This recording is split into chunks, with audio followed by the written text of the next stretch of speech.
Basement basketball.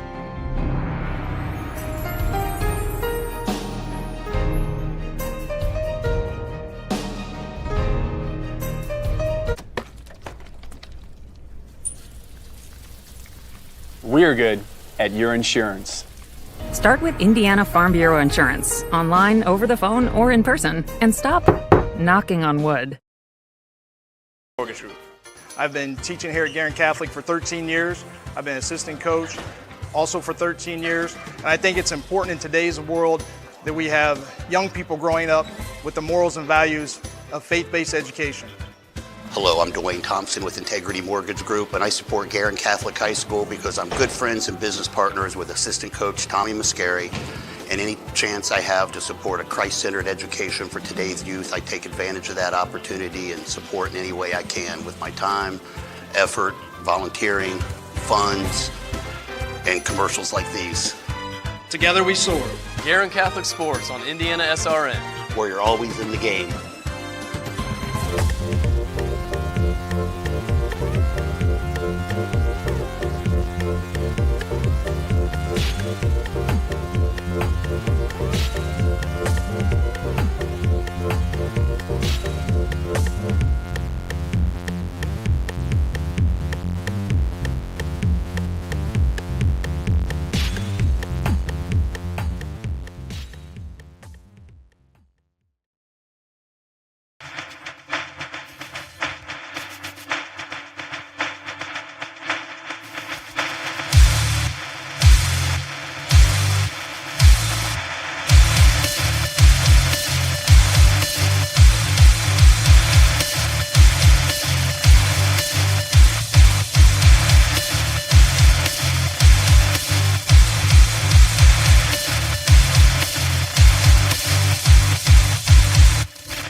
Welcome to Hamilton Southeastern, the site of the 1A State Championship for the IHSLA. And we have a star-studded matchup for you. The number 1 seeded Guerin Catholic Golden Eagles arriving today at 13-9, taking on the South Bend St. Joe Indians in defense of their title. And this is a rematch of last season. This ought to be a good one. Here at IndianaSRN, this broadcast is brought to you by the Morales Group, Bertner Electric, IUPUI Sports Management, Piper Logistics, and Reynolds Farm Equipment. And a welcome into the booth, everyone. Joey Lindstrom alongside Harrison Silcox. Well, Harrison, today's game, a rematch of last season's state championship game.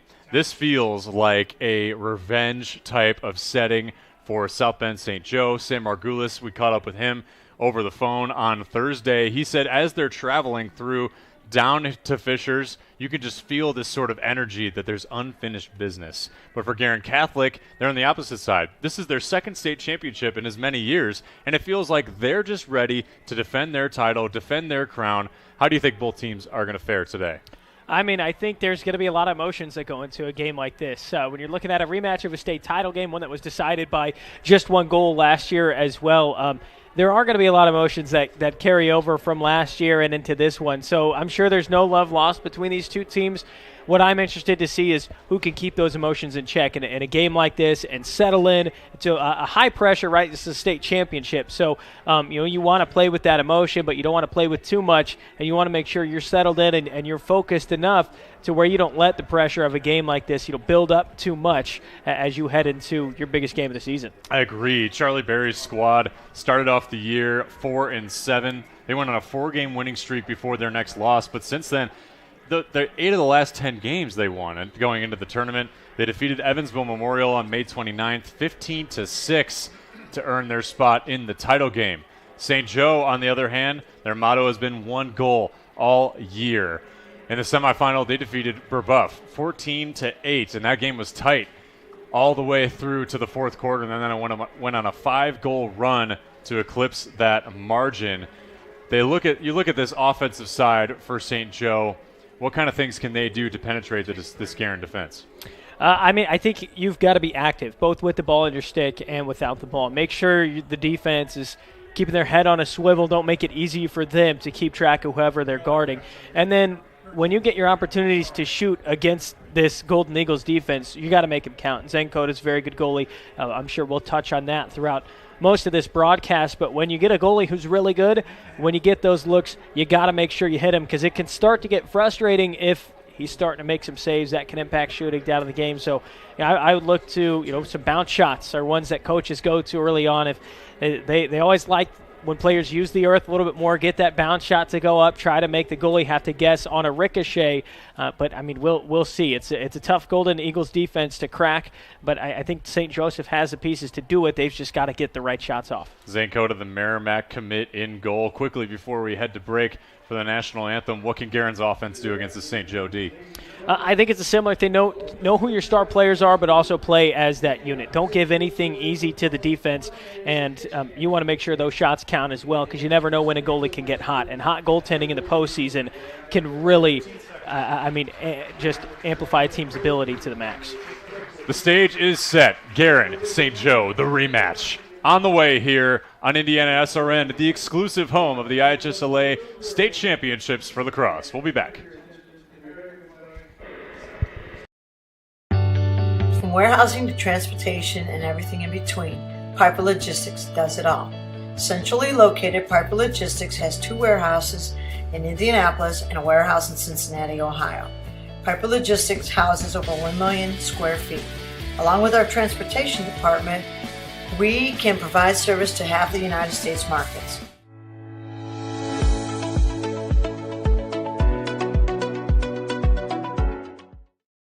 We encourage you to subscribe to our YouTube channel, Indiana SRN. Hit the bell to get notifications for upcoming games and more. Watch as many games as you want, as many times as you want. You want a career that creates experiences that are impossible to forget. By studying sports and events at IUPUI, you'll get hands-on experience in and out of the classroom. And with Indy as your classroom, there are high-profile events, sports franchises, hotels, museums, and large organizations across the city to engage, educate, and enlighten your student journey before you graduate. There isn't a better city than Indianapolis to get the experience you need to prepare you to handle any event, big or small. It all starts here. This is the Frells family's land. When the sun comes out, the kids run and play right there. This used to be a shed. Now, it's where they get breakfast. This is more than just land. It's home. The Frells family runs with us on a John Deere 1 Series tractor. His land isn't the only thing that should live on for generations. Nothing runs like a Deere. Search John Deere 1 Series for more. Visit Reynolds Farm Equipment, your hometown John Deere dealer today at reynoldsfarmequipment.com.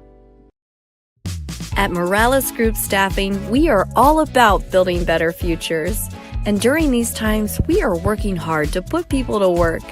We are now hiring for hundreds of jobs with pay up to $17 an hour. Visit our website at moralesgroup.net or text JOBS, JOBS, to 317-472-7600 to apply now and get hired today. We encourage you to follow us on Twitter at IndianaSRN. Find upcoming games, video highlights, and much more. Follow us now at IndianaSRN. 1 goal separated these 2 teams last season, and now we have the rematch. The St. Joe Indians, 16-3 on the regular season, coming into this match today against the Guerin Catholic Golden Eagles, 13-9. The number 1 seed in the tourney for Class 1A. They're coached by Charlie Berry, while St. Joe is coached by Sam Margulis. I'm Joey Lindstrom alongside my broadcast partner, Harrison Silcox.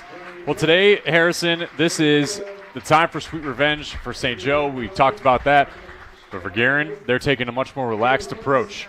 When we talked to Sam Margulis the other day, he said that they've had such high-tempo practices this week ever since their semifinal game. This team just feels like they have an edge. What do they have to do right out the gate to get that edge? I think you just want to set the tone. One thing I always look for in games like this, Joey, is which team is able to calm down the nerves a little bit. And I think a big thing is turnovers.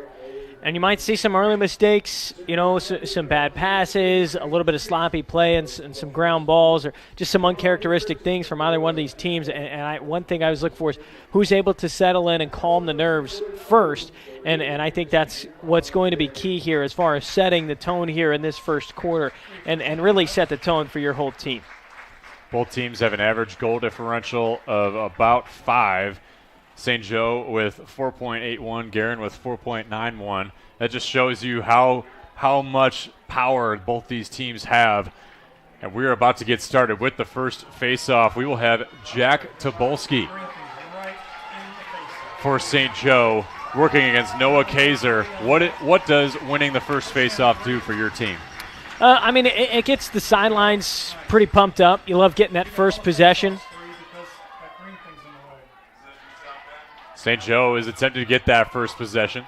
Ryan Glenn's going to scoop it. And there's some physicality right away from Anderson Davis. He's going to get a touch, and St. Joe's going to begin their possession. 12-minute quarters here in high school across the state of Indiana.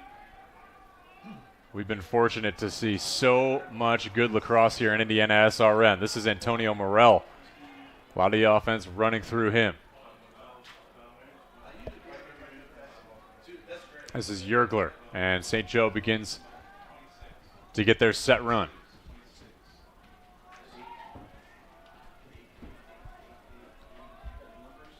Back behind X.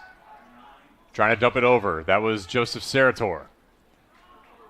Out in front, again, Yergler. That's wide of the cage. A little unsettled there, ground ball. You had some guys in Guerin who just weren't marked on their man, and a good look on Cage. It just goes wide. Sarator, the main propeller of offense here for St. Joe. He's the type of guy who not only leads in the statistical category, but his intangibles off the charts. Captain of this team, offensive. He's an animal on the offensive side. Morel getting some space and kicking off our first goal today. St. Joe's on the board. That's a great goal from Morel. Great dodge. Nice hesitation. He gets matched up on a short stick and just takes advantage. The shot placement here, too, was phenomenal. You go off, away from the stick side of the goalie, off stick, hip side. It's one of the more awkward spots for a goalie to go make a save. And Morel, that's just great footwork by him. Gets his hands free, knows where a strong hand is. Great shot placement. Took quite a while for our first goal to be found last year in the state title game, but it only takes 1 minute and 24 seconds this time around. St. Joe on the board first. They'll get the possession here again. We haven't seen Guerin's offense quite yet in the early going. Anderson Davis, talented close defender and long stick midfielder.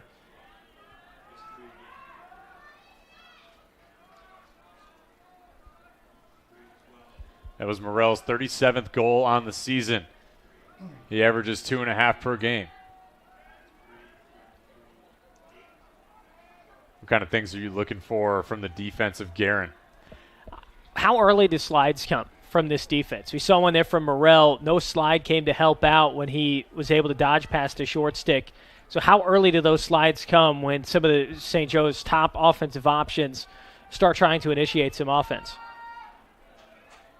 Interesting to see how Guerin uses their long poles against the midfielders here for St. Joe. That one's going to be saved out in front. Coda interfering with it. It's picked up by Ryan Glenn. This is going to be Guerin's first clear of the day. And they'll get it into the box. This is Cooper Navarro. Navarro gets a step, left hand, bounces it home. Gets past Blake Walker. And that is classic early offense there. Navarro nets his 18th on the year. You don't have your offensive minis out on the field yet. There's all sorts of chaos going on back in the substitution box. And Navarro's just able to beat his man clean. As you watch here on the clear, you see Guerin Catholic, they get it across midfield. A pass goes out to Navarro, and he doesn't wait very long at all. A couple hops, he notices he has some leverage, and just goes straight to the goal. No slides there because the defense isn't set. Back on the screen, St. Joe's got numbers. Tobolski wins the faceoff. He's doubled here. And it's going to be a turnover for Guerin Catholic. Interfering with that, Noah Kaiser as well as Ryan Glenn. See if Guerin could go back-to-back here. Glenn meandering around, gets it down to his teammate Truffer, and Guerin will get started. In their game against Evansville Memorial on Tuesday, you started to feel like Memorial was able to keep pace in the first quarter, but then Guerin just stomped on the gas pedal. Ended up winning that game 15-6. They stopped Will Rogers, one of the best scorers in the state, an all-class attackman. And a big part of the reason why they were able to win, but their offense exploded in the second half. However, during the year, they've scored most of their goals in the first and second quarters.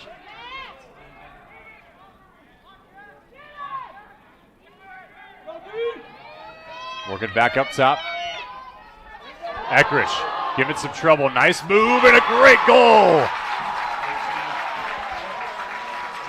Nathan Zarowski. He was quiet in the semifinal, but he's loud and gets his first goal here. And just more great individual play from the Golden Eagles there. Zarowski fights through a high stick check. Right there you see it, and there's no slide. He just rolls away from it, winds into a right-handed shot, puts it down on that bottom left corner. Guerin up by 1. That's 2 straight goals momentum with the Golden Eagles right now. Huge back-to-back goal. Zarowski firing away. He has 51 goals on the season. He is the point leader as, Luke Truffer, the point leader for Guerin Catholic. Zarowski a close second, 72 points on the season. Tobolski, another face-off win, undefeated at the stripe so far today. Anderson Davis exposed the yard sale. His stick falls out of his hands. This might be a loose ball push. It is on Guerin Catholic. Yeah, fortunate break there for St. Joe. It was a crowded area. A lot of Golden Eagles were surrounding that substitution box and the ground ball. They're fortunate to come away with possession here. Tobolski has had a lot more involvement in the offense. Last season, we really saw him just as a face-off specialist. Now this year, he's been able to create a lot more offense for him and his teammates. Yeah, it really has, and that just helps, depth for your team, right? If you can make yourself more versatile than just one position. Sarator being doubled as a substitution comes on. He's going to shoot that ball as he gets hit, and it'll stay with St. Joe. Yes, we got St. Joe's. They're still man down right now from a flag before the end of that last goal. So you're seeing Guerin pressure on some double teams here, and St. Joe, they're being a little bit more aggressive than what most might expect from a team that's trying to kill off the rest of a penalty. I think that's the tune that St. Joe's tries to walk with. Go 100 miles an hour at all times. We're back to even strength. Try to get it on the cutter. Running through the middle was Jack Ploman. It's going to be a turnover for the Indians. That's just smart. You get Ploman running out of the box as that penalty expires. Defense didn't account for him. No communication there, going back to even strength, and just couldn't connect on the pass in front. Anderson Davis giving trouble to Zarowski. These are couple of heck of players there.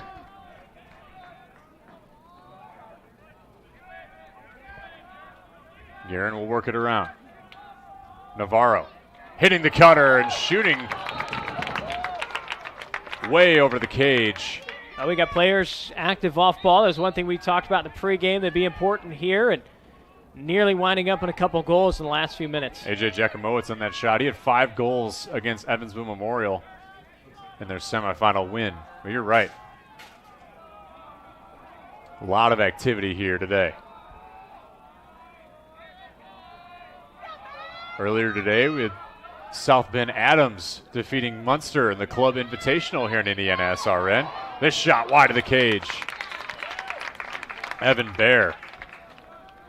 All right, Bear's able to get free, but a couple well-timed stick checks don't let him get a clean shot off, so we can't put it on frame, and that's good timing defensively from St. Joe's, who's digging in here on a long defensive possession.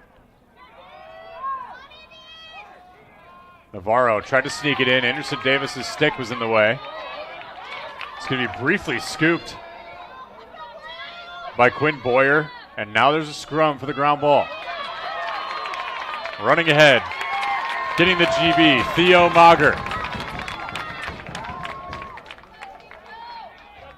He'll get it over to Sarator, and St. Joe will get their subs back on. And that's good play there from St. Joe in the ground ball. There were a couple moments Guerin had the numbers advantage on that ground ball, but it just kind of gets kicked out up toward midfield, and St. Joe's got enough players within the area to take it. It looked like it might have was going to spark some transition, but they slow it down, and they get a possession here, a chance to tie.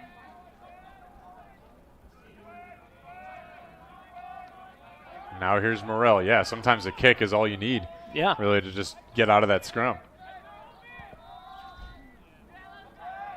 Back over top, Aiden Dowdle. Falling down, trying to keep the ball in his stick against Zarowski and Jakimowicz. Cross pass to Sarator. Working against Caleb Thomas. This is Yergler. Good defensive possession here for Guerin Catholic. Yeah, Catholic sliding well. You saw it there. This is just an active defense. They're communicating well to start this game here today. And that's getting hit hard out in front. Great crease collapse there. Sorry, Joey, but no, just more great plays from that Guerin defense. It's going to be a stoppage here and a St. Joe timeout. We'll take one with them. Crazy action to start. Guerin leads 2-1. You see the replay here, Navarro's individual goal to get Guerin started after St. Joe quickly got a goal from Antonio Morrell. This is the Frells family's land. When the sun comes out, the kids run and play right there.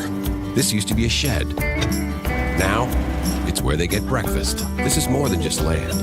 It's home. The Frells family runs with us on a John Deere 1 Series tractor. His land isn't the only thing that should live on for generations. Nothing runs like a Deere. Search John Deere 1 Series for more.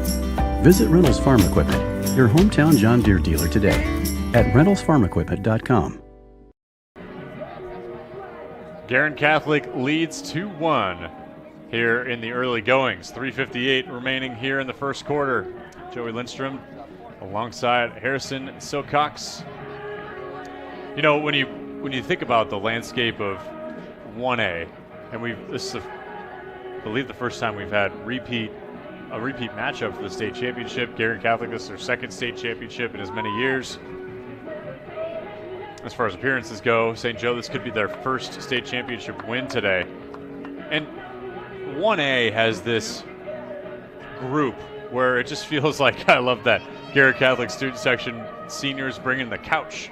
Normally, when we saw it at their game at their home field on Tuesday. Oh no! Come on, boys. Couch security is job security. But anyway, the 1A, there's not too much disparity as we see a turnover there for Guerin Catholic on the clear. Not too much disparity as much as there is in 2A, and that provides a lot of good competition. Those are turnovers you can't stand as a coach right there. You call the timeout after you earn possession after a tough ground ball. You call that timeout to salvage the possession because you got a guy in pressure before break. You draw something up, and immediately that first pass is a turnover. That's a tough one to swallow there for the Golden Eagles. It is. Coach Barry and his assistants certainly not pleased with that. But for St. Joe, they have another chance here to knot it up. Morrell at the door. What a save by Coda. And that's great vision by Morrell. He knows exactly where that slide's coming through. It's coming from the defender on the crease. So that means his teammate that he has right on the doorstep is open. If that help slide doesn't come off ball, just couldn't close the door in the shot. Morrell with a broom sweep goal. Had the step and the advantage. And that's just the athleticism that he brings. That's the second time we've seen it today where it's resulted in a goal. He shut off his vision earlier in the possession by finding an open man. He misses the shot. They keep the possession through the backup, and Morrell just speeds past his man, and the stick skills to get that backhanded shot to go through. There are just not a lot of goalies who can stop that one. The skill level for all these players in Indiana, some of the highest goal scorers this year. You see those kind of Sports Center type of plays more and more often. You didn't used to see that, but kids are just getting so much better. Yeah, the stick skills are just off the charts in some of these games, especially when you get a matchup between teams as good as, Guerin Catholic and St. Joe. And I mean, we're seeing it here today. Morrell trying for a third. He gets slid on. This ball running away from St. Joe. That's no call. Anderson Davis probably got away with one there. That was close to a call for sure. I mean, St. Joe will argue that's some textbook man ball right there in the ground ball. But, no doubt about it. That is close. See how St. Joe capitalizes here off the lucky break. Ploman looking for Morrell, maybe cutting there.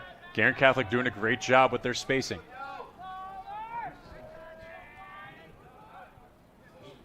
Earlier today on IndianaSRN, you saw Guerin Catholic's girls team win the state championship against Carmel in Class 2A. You can watch that replay if you missed it. It's going to be picked up off the door. Yergler saved by Coda. And that is a defense that just got bailed out by Coda, but we get a call. It's going to bring it back. Yeah, not fully bailed out. There was a push. No penalty. Coda with a great save. And that was a massive save. You had a double team all the way up near midfield on Morrell. He passes out of it, and nobody's on the defense is matched up. And Morrell. Coda bails him out. Yep, Coda bailed him out again. Morrell had a step again. You look at the stat sheet, you talk to the coaches, and you say, out the gate, Joseph Sarator has to be the guy that generates the most offense. So far, it's been Antonio Morrell for St. Joe. Yeah, we've seen the ball in his stick a lot, and he's been very active, just dodging toward the goal and trying to draw slides and mismatches. Now it's Guerin Catholic's turn to work. A lot of action so far in the first quarter. 2-2 is our count. Giacomowitz. Over to Navarro. Tough D from St. Joe. Quinn Boyer guarding here, giving some pokes at the hands of Navarro. Under a minute to play.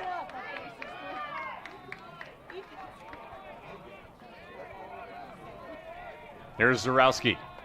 Guarded by Eckrich. Off the pick. Good slide from the short stick defensive midfielder. And Zarowski puts it home. Nathan Zarowski's second of the day. That's a tough goal from Zarowski. I mean, he gets a pick, and then the slide comes on the pick, the defender switch, and immediately he has to absorb a body check, and he does that and runs right through. You see, that's the body check. He runs through it, gets an advantage, wins leverage, hits that near side pipe for the goal. That is a tough goal from Zarowski to put on there. Love the way he just powered through. You said powered through that body check. It's hard to do when you have a slide coming, especially from behind when maybe they have more momentum. That was a smart play by Tobolski to scoop it out and get it over to his teammate Max Marquez. They'll get a touch and they'll begin their possession. Back and forth we go, under 30 seconds here in the first.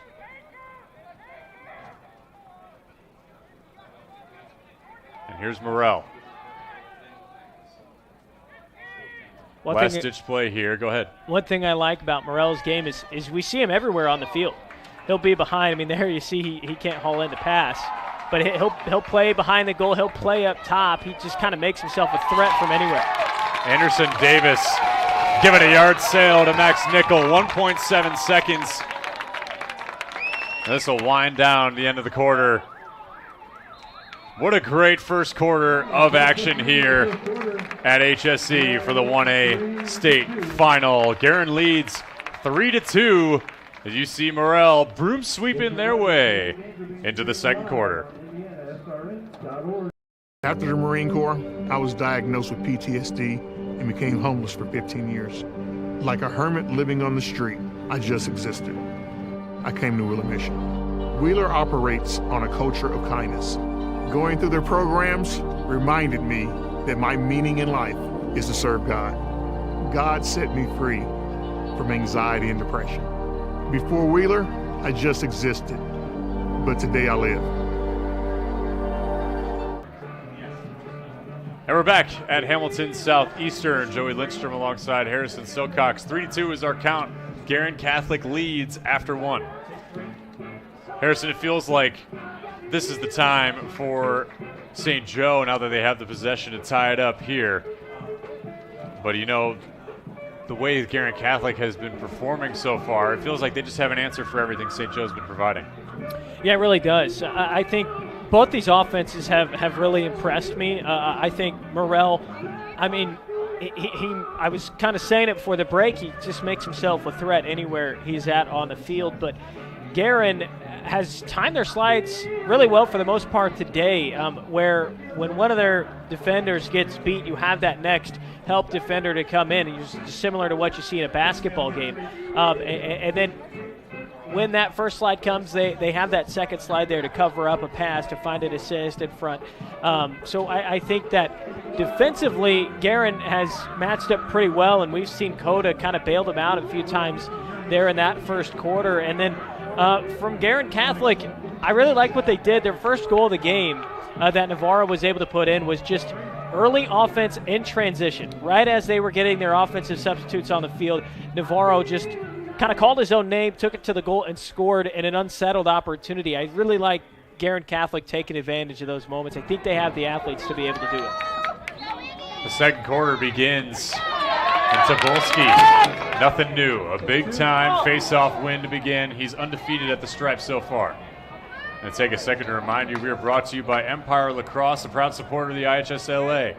From individual sales to team outfitting, leagues and tournaments, Empire Lacrosse has everything you need to look good, feel good, and play great. Take 3.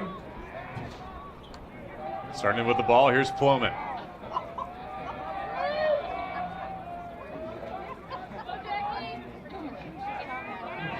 Ploman had a lot of pressure, gets it back out to Farrell, and a shot here from Ploman, getting it right back. Too easy for Zane Coda. Yeah, Coda just tracked that shot really well.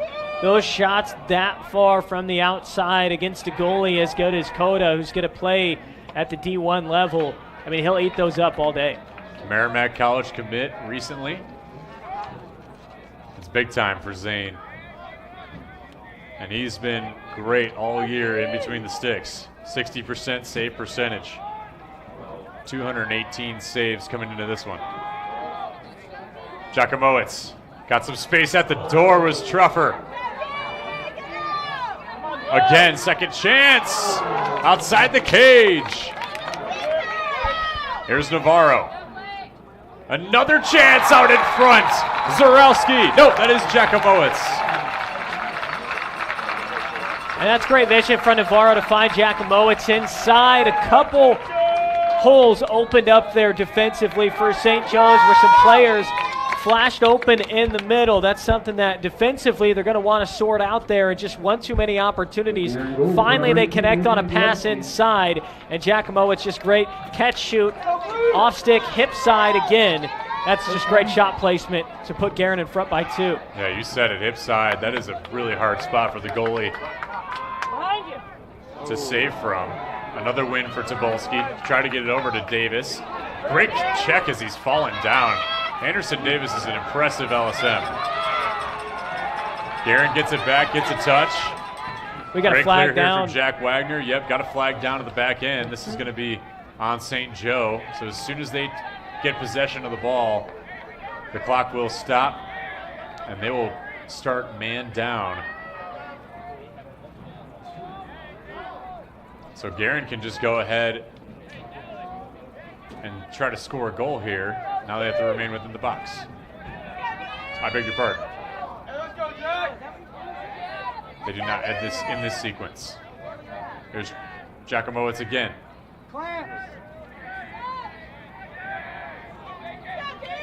Working it around. Here's Zarowski. Back to Giacomowicz.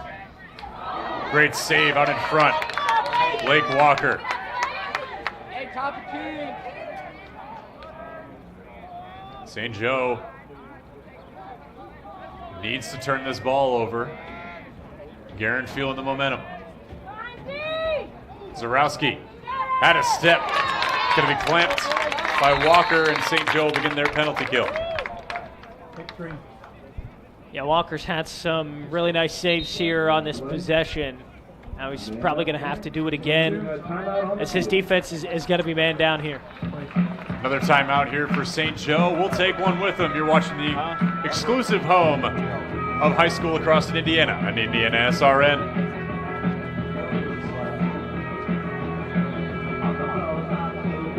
Entrepreneurs are often the hardest working, most beloved and inspirational people on the planet.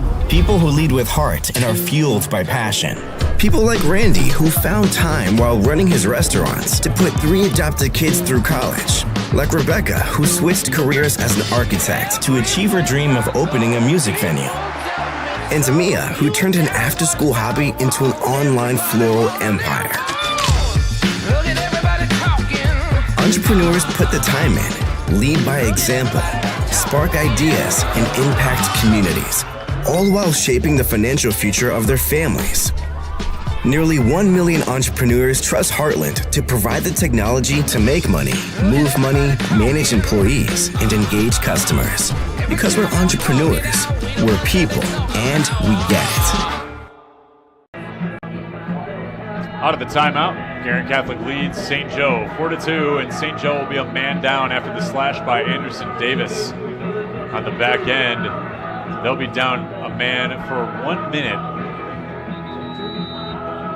Thanks so much for being with us here at Class 1A State Championship. Later today, we will have the 2A state title game, and right now on our family of networks here at IndianaSRN, we have the 1A state championship for the girls. Heritage Christian and Evansville Central. Guerin will work it around. Navarro to Truffer. Great save by Walker. Second chance opportunity. Beg your pardon, we have a new keeper in the cage. That's Stephen Eckrich. And Stephen had played midfield for a long time, midfield and attack. But he stepped into the goal early in this season. He just made another save. Truffer somehow picked it up and dunked it home, though. That's oh great. My goodness. That's just great stick skills. I mean, that's what you do, playing in the backyard, picking up loose balls.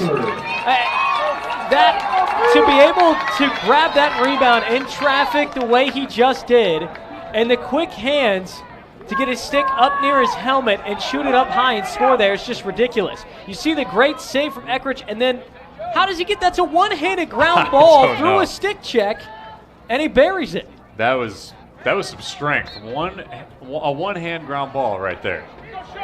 So we saw Tobolski favoring his left leg for a cramp. And that is actually the first face-off that St. Joe has lost today. Trying to go in the transition game, which worked so well for them against Evansville Memorial. A turnover here, though. Mauger trying to toss it to his teammate, Champ Farrell. This is going to be a turnover for St. Joe. I think St. Joe really needs to reel this in here. Just gave up a man-down goal. They're trailing by 3, and that's a bad turnover there. It looks like Guerin is just really starting to fall into a bit of a rhythm in how they want to play this game.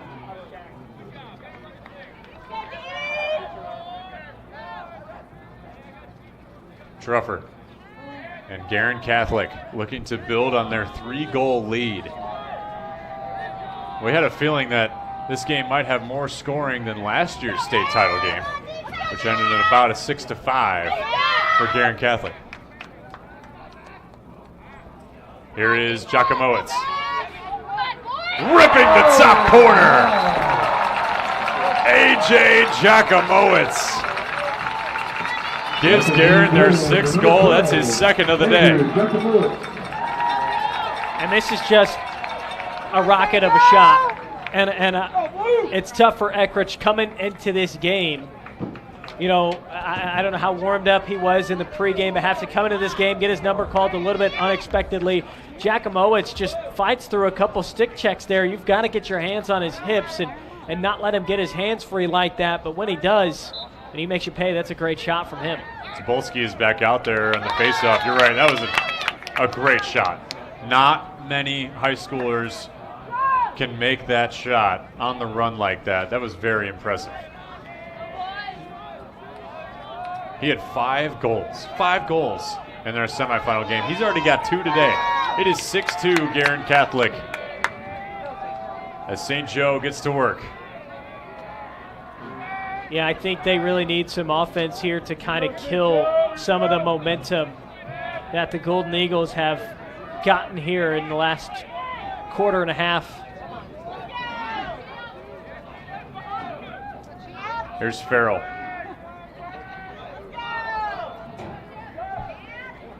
St. Joe trying to find cutters.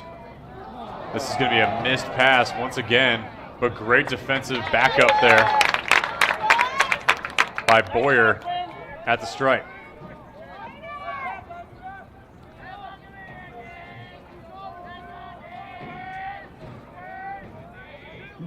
Morrell gets the screen, gets some space, lets it rip, and that's going to be a save by Coda.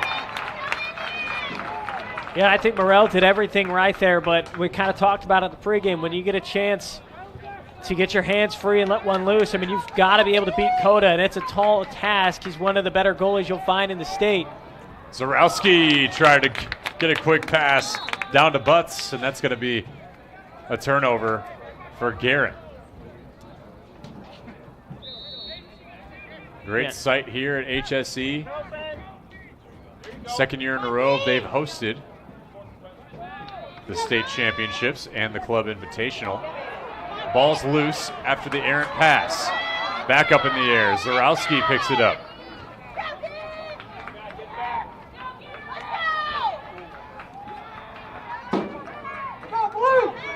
Working it over. Back to Wagner. He'll get the touch. Wagner has been so important to this Guerin Catholic team as a short stick defensive midfielder. Yeah, and those defensive midfielders, I mean, they can provide some huge momentum plays for you. They're not always the goal scorers or make the flashy passes, but some of the ground balls they can pick up, some of the transition that they can provide is some huge momentum boosts, kind of some juice plays for your team. Oh yeah, love it. Bring the juice. Here's Truffer. Get it back over to Navarro.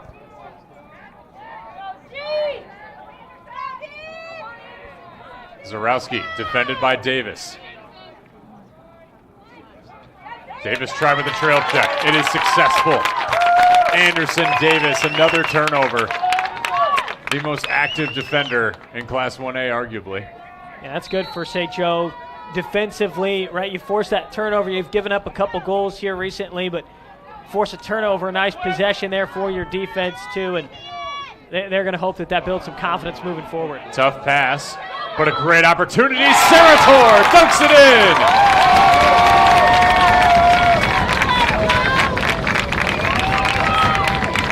Joseph Sarator's first of the day. Yeah, I was getting ready to say that the clearing game has just not been great for St. Joe here in this second quarter, and it wasn't looking good there, but a bad pass just kind of leaks through, and you've got 2 offensive players there, and then you've got Coda and Cage, and that's going to work out for the offense almost every single time. A huge goal for St. Joe.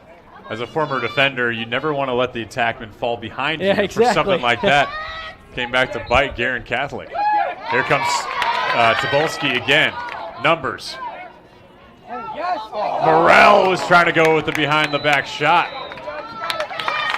And St. Joe gets it back for Morrell's efforts to hustle back there.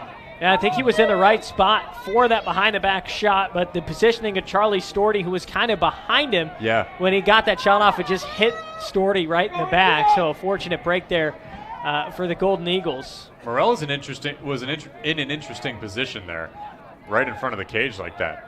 Yergler, bouncer. It's going to be rebounded there by Sarator. Flynn Leonard lost the ball. It's picked up by Dowdle briefly, and now the scrum continues. Sarator picks it up amongst the chaos.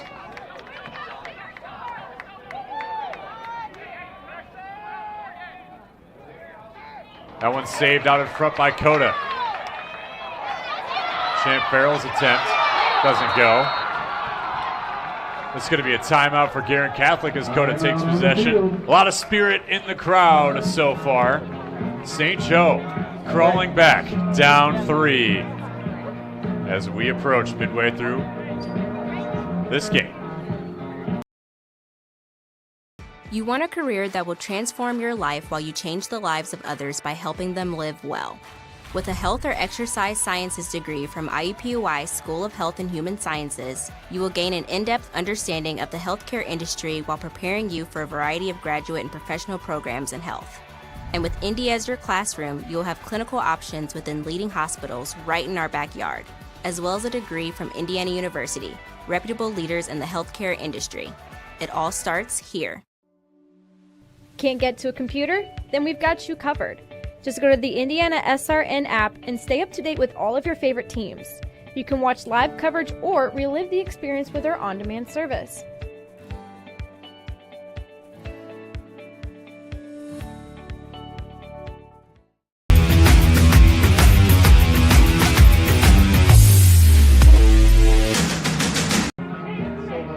Guerin Catholic out of the timeout, up by 3.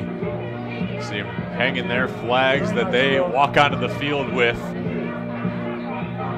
A lot of pride up there in Noblesville for a program that's been going for about 15 years. You know, when they were during their 7-game losing streak, after they lost to St. Joe earlier this season, 13-11, they sat in the locker room and had a team meeting.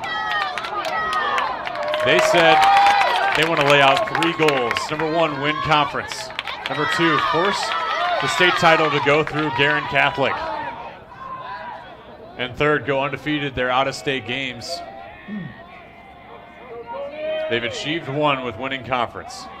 The state has gone through Guerin Catholic. They hosted throughout the tournament, and now they're the number 1 seed, essentially hosting today. Did not go undefeated in their out-of-state games, but they've done so well. Finally, they just want to win a state championship. And they lead by 3, nearing the end of the first half. Ball was loose. It's back into the stick of Jacomowitz.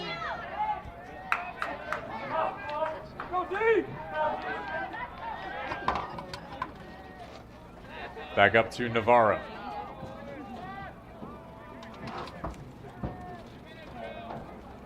Navarro working against Hayden Hubbard. Draws the slide. Davis is going to get tagged with the slash. St. Joe needs a turnover here. Another great hit, but a push with possession is going to be the call. That's going to stop the clock. St. Joe is going to be 2 men down. They're only going to have 4 poles out there. Yeah, this is tough. The goals have kind of slowed down a little bit in the last few minutes of this game. St. Joe, they scored most recently, felt like they were going to find some momentum to try and claw back into this one. Or pardon me, it was actually Guerin who scored most recently. But you know, when you're down by 3 goals and you're St. Joe, not only do you need some good defensive stops, but you need some goals, and it just makes it more difficult when you get a slashing call and that push from behind. This is going to be a tough penalty to kill, and with how well Guerin has been moving the ball, their first man up, I thought, looked great. It just looked great, and this is going to be a tough one to stop here for St. Joe. It is. Guerin Catholic will work it around, looking for the open shot. All 4 poles out there for St. Joe. Made it easy there for Eckrich. Ball goes wide of the cage. His brother was taking that defensive effort. Charlie went all the way out behind X. Not typical when you're 2 men down, and also not always advised. Yeah, when you have saw somebody it like that. Open up the field there because he went back behind the goal. Sarator got open for a look, or Navarro did, but it just went wide. St. Joe now only 1 man down, interfered with by Davis, and a turnover for the Indians. Gets it up, and here's a fast break opportunity. And a timeout for St. Joe. Great turnover by Anderson Davis. Why don't we keep it here? See this replay once again. Great save out in front. but an even better rebound there by Truffert. I'm Keith Myers, Vice President of IndianaSRN. Thanks for joining us. Do you know IndianaSRN broadcasts 350 games a year? All sorts of sports? Yeah, we do. Hard to believe, isn't it? IndianaSRN loves to put student athletes first on our website. If you're a business out there, we probably could help you too. Contact us at coach@indianasrn.org. Grandma from out of state thanks you. Mom and Dad who can't get to the game thanks you as well. In fact, our athletes watch the games over and over again. Our military has enjoyed the games as well. So sit back and enjoy the game. It's IndianaSRN. The 2022 Empire Lacrosse Summer League begins on June 14th, and it's not too late to sign up with 5 divisions of play ranging from 3rd grade to post-high school.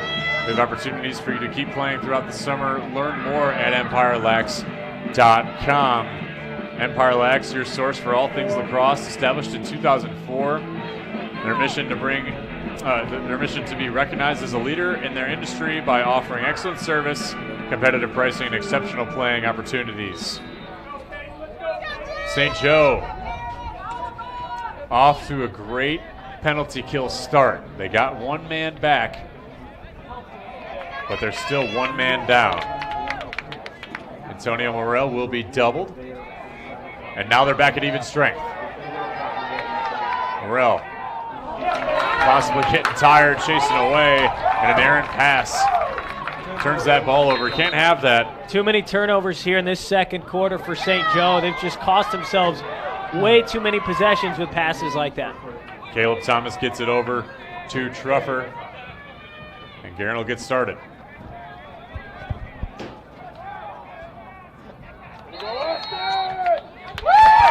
Navarro stepped on the line. And they'll go back to St. Joe. Here's Charlie Eckrich. Excuse me, that is Austin Futa.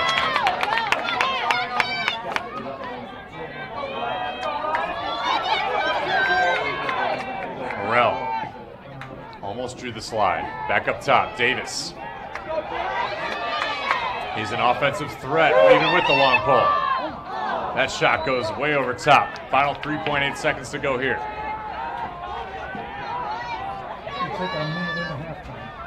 Farrell will start at X.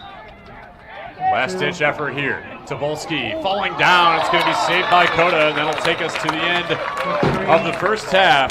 Guerin leads 6-3. What are your impressions so far, Harrison? I really like just about everything that I've seen from Guerin Catholic. I think defensively, they're timing their slides well. They're communicating their matchup well. Coda's been really solid when he's been tested today. And for St. Joe, there's some things that they've got to clean up. I think if they didn't turn over the ball as much as they had there, especially in that second quarter, we're looking at a game that's a little bit closer than 6-3 right now. I think that's what's really hurting St. Joe the most.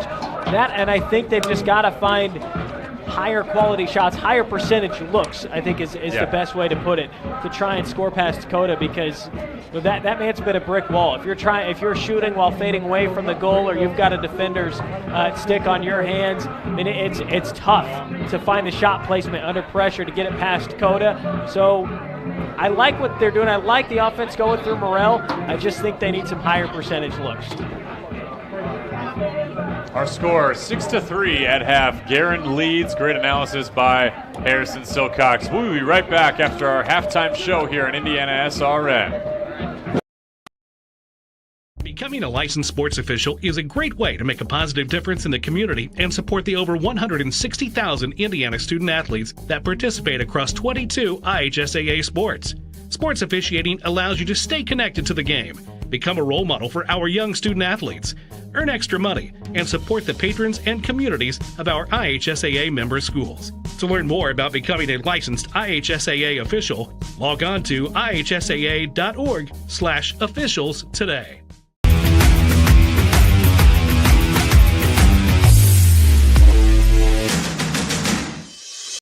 We encourage you to follow us on Twitter at IndianaSRN. Find upcoming games, video highlights, and much more. Follow us now at IndianaSRN. Yep. Okay. You gotta be right there. There you go. You look beautiful.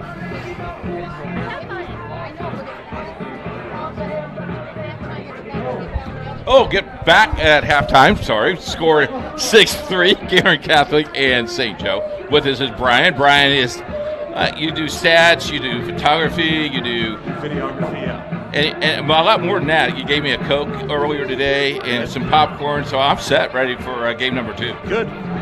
First game, winning overtime, pretty good ball game for the club. It was a very good game. Good game. Good back and forth. Talk a little bit about that club, because the club teams, they get good enough at getting numbers, then they will be in 1A next year. It looks like the club season is going down, and 1A is going up. A lot more new teams this year. Yeah, and certainly I watched this year's club game was even a little better than last year, so the talent keeps getting better and better. And the weather today has been fantastic in this first half. Has it surprised you how this is taking place a little bit? Guerin seems like they're punching them in the mouth a little bit too. It started off very even, and then Guerin, kind of hit him in the mouth and scored a few in a row on them. So we'll see what South Bend can do in the second half. Second, if people remember last year, it was a close game. St. John's made a run. They need a run for them this right here this half. But as we look at the couch, and you and I talked about this couch, it's very interesting. The police officer told them they had to move it from the stands. Two guys carried it all the way around the track at least twice. Yes. And then set it right down there, and now they're gone. I guess that's where we should watch the game. I would just say the people organizing it tonight will be hopeful that the Guerin people take it back with them. It's a beautiful couch. It's gorgeous. Talk about the championship game tonight in 2A. This is a hotted contest. Should be a lot of fun. 1 or 2 goals separates these teams all year long. Yeah, these teams are within a hair's breadth of each other, so it should be a very good game. If you don't know Brian does a lot of things. He hangs out with IndianaSRN a little bit as well. He follows us a little bit. Does some Mount Vernon stuff as well. That football program won a state championship. How good are they going to be this season? We're looking really good. We just started practice. I just did my first video practice for them just this Thursday, so we're looking strong. And Vince is looking for another ring. Vince and Toby are looking really strong and ready for another ring. All I know is when I see Brian, he has either a state lacrosse ring on one hand and a football state championship on the other one. I lost mine somewhere in the press box. If you could find it, I will look for it. But right. Yeah, we do have the lacrosse ring from last year. Isn't that beautiful? From HSE. So yeah, looking to see if we can repeat. Talk a little bit about the crowds today. Oh, the crowd's incredible. So you see how lacrosse has grown in the state of Indiana. This is amazing. It seems like it starts with the other, with Empire and True and all the other club teams. It seems like they understood that it had to start with the youth program to develop the high school program. And certainly in this town here, the youth program at HSE and Fishers is amazing in growing it. And certainly the team that the youth program here just went undefeated, I believe, and just won their championship. Do you feel like it's to a point where they're ready to go to the Indiana High School Athletic Association, or do you think they just want to stay and just learn and maybe just fine tune it before I'm not sure. I think they're in a good spot where they're at now, and I'm not sure what going to the IHSLA will gain them or lose them staying where they're at now. So. And then both of these teams that's in this game played outside the state of Indiana. Both of the teams that are playing the championship game in 2A has that. I know you went up to Michigan. Went up to Michigan, yeah. It was a very cold day, if I remember right. It was Brian? Extremely cold. We played some teams in Michigan. We played some teams in Cleveland, Ohio. And Coach Beasley always likes to say iron sharpens iron, so we like to play those really good teams. Tell us a little bit what does that bring to the soccer program of Indiana, playing those teams in Michigan and Ohio, those states? Is it better lacrosse at that point, or you just want to get an idea where you stand? It's a good measuring stick, because certainly I think Ohio and Michigan are probably two of the premier states in the Midwest in terms of the maturity of lacrosse. So you'll play teams like St. Ignatius and St. Xavier in the Cincinnati area, or our friends in Michigan, Forest Hill Central. When you measure yourself against them, you see how well you're going to do, and it just makes you a better program. Yeah, and overall, if you look at the overall standings, you look at those teams, and they're right there nationally, and that gives us Indiana an opportunity to break in that top 20. I think Cathedral broke in the top 20 this year. Yep. Just makes us better and better. So what are you looking at, your whole entire group? I know that the Booster Club has done a great job of hosting these every year. What do you guys do at the end of this conclusion today? Do you digress and then go back and see if you apply for next year? Is that how you do that? I think we put on a really good day. You do. And we just look forward to what we can do to make this better and better. Well, on behalf of IndianaSRN, we love coming here. We love the hospitality. I think Jerry loves this facility because he's got his little big drink and he's got his little coffee. I mean, he's set for the day. Jerry's happy over there, yeah. Yeah, he's very happy. I love the press box. We're going to take a break, and when we come back, the second half for you right here on IndianaSRN. Before we go, I want to ask you about your hat. My hat? Your hat. Normally you have a Purdue hat on. Why have you switched allegiances? Well, no, my hat today, I was walking out the door because I had to do baseball today because no one else wanted to do baseball. So I had to do baseball today, and Debbie threw this hat, and this is the hat she threw me. Now, we'll be back after this. All right. High school sports fans, welcome back to Game Time, to pure spirit, to pure sport. Welcome back to high school sports. Fans, I'm IHSA Commissioner Paul Knighty, and I just want to say, welcome back! This is Game Time. This is Indiana high school sports. This is your IHSAA. You want a career that creates experiences that are impossible to forget. By studying sports and events at IUPUI, you'll get hands-on experience in and out of the classroom. And with Indy as your classroom, there are high-profile events, sports franchises, hotels, museums, and large organizations across the city to engage, educate, and enlighten your student journey before you graduate. There isn't a better city than Indianapolis to get the experience you need to prepare you to handle any event, big or small. It all starts here.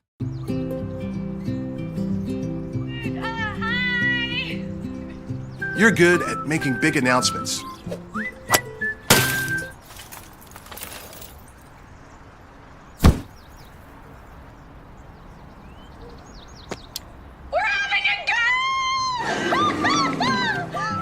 We're good at your insurance. Start with Indiana Farm Bureau Insurance, online, over the phone, or in person, and stop knocking on wood.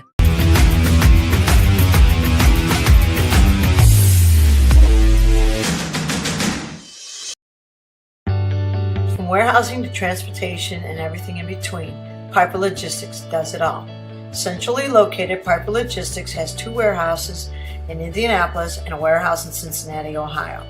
Piper Logistics houses over 1 million square feet. Along with our transportation department, we can provide service to half the United States markets.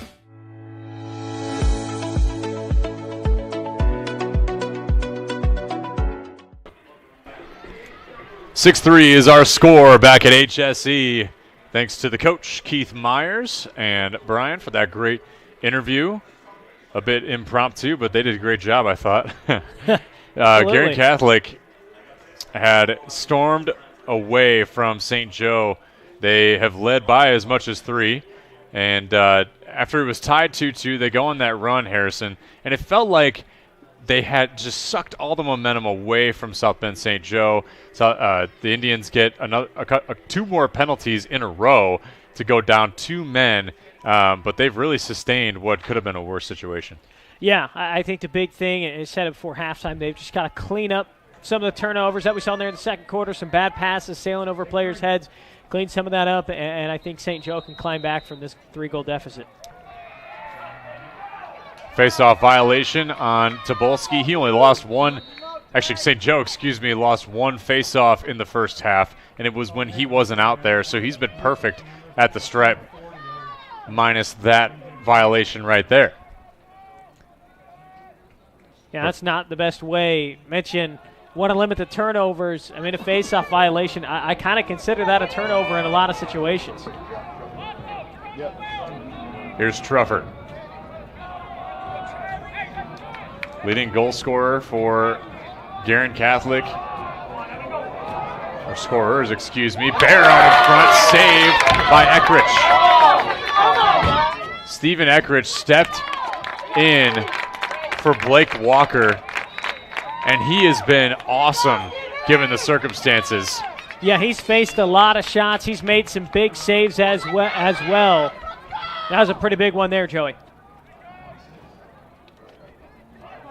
Finished my thought earlier. Guerin Catholic's leading scorers, Zarowski and Giacomowitz, both with 2. And you have Luke Truffer with 1 and Cooper Navarro with 1. On the opposite side, Antonio Morel had 2 for St. Joe, and Joseph Sarator had 1 as well. Just a little bit about Eckrich. He had 26 saves coming into today. Only played 5 games. St. Joe has played 4 goalies this year. And 1 broken hand. Another that was injured. Stephen Eckrich saw the opportunity and took it. Here's Zane Cota barring there, fighting for the ground ball. Davis, he's everywhere. And Morel picks it up. So St. Joe briefly lost it. Morel had the broom sweep goal earlier. We saw a great goal to finish the club invitational. A backhanded effort. Here's Sarator, winds up, paints the top corner. What a dirty goal by Joseph Sarator. And for Sarator, it's just excellent for him to work through a couple stick checks and fight through him to get his hands free. First off, he gets himself into a spot of the field where he's got a great angle on the goal and just not enough leverage there from the defense to try and pull him back. And then when it comes to the shot placement, he takes advantage of the high opportunity look, the high percentage look, and is able to beat Cota. That's a big goal for St. Joe's trying to mount this comeback. Now down 2. You needed that goal. It's a face-off violation. That may have been the technicality where you need to have your spot picked. You can't move your feet once you're ready for your face-off. That's 2 face-off violations, 1 on both teams here to start this third quarter. Morel being doubled as St. Joe gets their subs on. In their game against Brebeuf, they had built a great lead, but Brebeuf started to come back. This could be the opposite scenario. They're down 3 at half, and now already getting a goal on the board, but you can't have turnovers like that. Now it's just those passes aren't as crisp as what you would like. You really want it to just, go right into your other teammate's stick, as they'll hold it up, kind of to the right or left of their helmet. But here's a turnover. They'll try to get one back here. Charlie Eckrich, there's a midi back, so he'll take it, get it over to Sarator. And St. Joe is a bit muddled right now, trying to get settled here to get a touch. And they do. Sarator got tied up. This is going to be a penalty on Guerin. Morel at the door. Did he get it past? Looked like he stepped in the crease anyways. Yep. I think this flag's going to wind up being a trip. Looked like Sarator got tripped up fighting through a couple stick checks. Well, we just had another flag get tossed by the official. There's going to be a 30-second here somewhere. Here's the replay again of Morel. Yep, definitely foot in the crease there.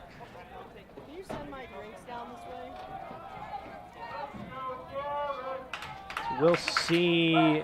We saw a flag after the play here, Joey. I'm curious if Guerin Catholic is going to be 2 men down. I'm not sure why I don't the think they official are. pulled out the flag there after the play, because there was already one down for the trip that we had seen earlier. Just maybe confirming it. You see both fans going at it. St. Joe, closest to our crowd, Mike. Guerin Catholic on the opposite side.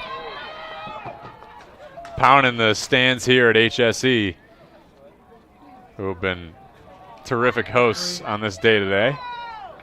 Let's see what the penalties are here. So it's a for sure hold on Storty, number 4 for Guerin Catholic. It looks like that is going to be the only penalty.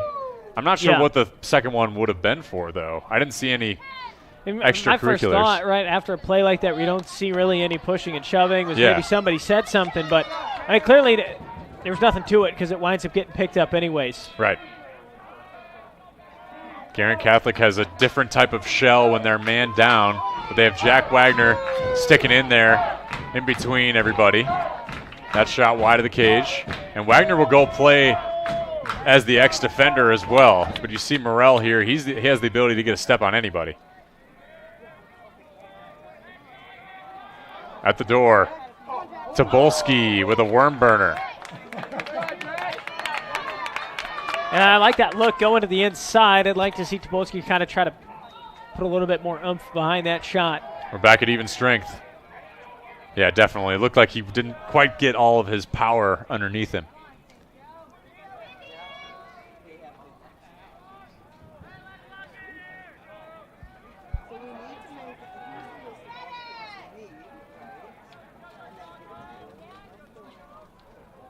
Here's Sarator again. Beg your pardon, that was Ploman. This is going to be a stoppage. Was that a crease violation? I didn't see which. I didn't quite see the call. I wonder if he tiptoed along the back of that crease there. That's a tough break. St. Joe was going to have a wide open look at a shot. There's Navarro. Regardless, Guerin Catholic gets it back. St. Joe had Guerin on their heels for a bit there. Couldn't quite take advantage of the man-up opportunity.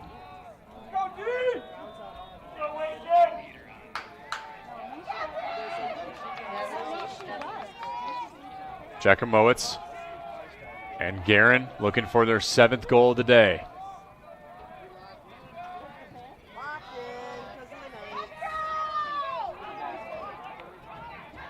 Back over, Navarro. Great defense. Austin Futa, but at the door briefly was Butts. Another great play on the defensive side, and it's going to be St. Joe's ball.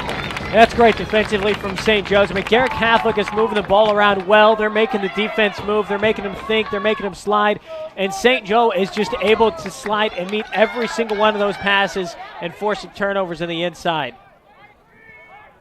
That was a great, like you said, if you can confuse the offense just a little bit, that does more for your defense than anything else.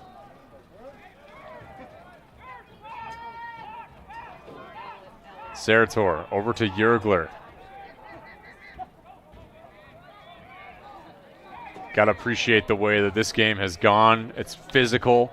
It's fast. Both these teams want this so bad. Guerin on the road to repeat. St. Joe looking for revenge. Sarator had a step. Morrell wide. I like that ball movement. I like the motion there. I think St. Joe, that's a nice job to draw the defense and go back to Morrell on the wing. That shot goes wide, but they're able to keep possession. Ryan Glenn used his chest protector to bounce that one to himself. As that ball was in the air, he just threw a shoulder at it. That was impressive, and it gets the turnover for Guerin.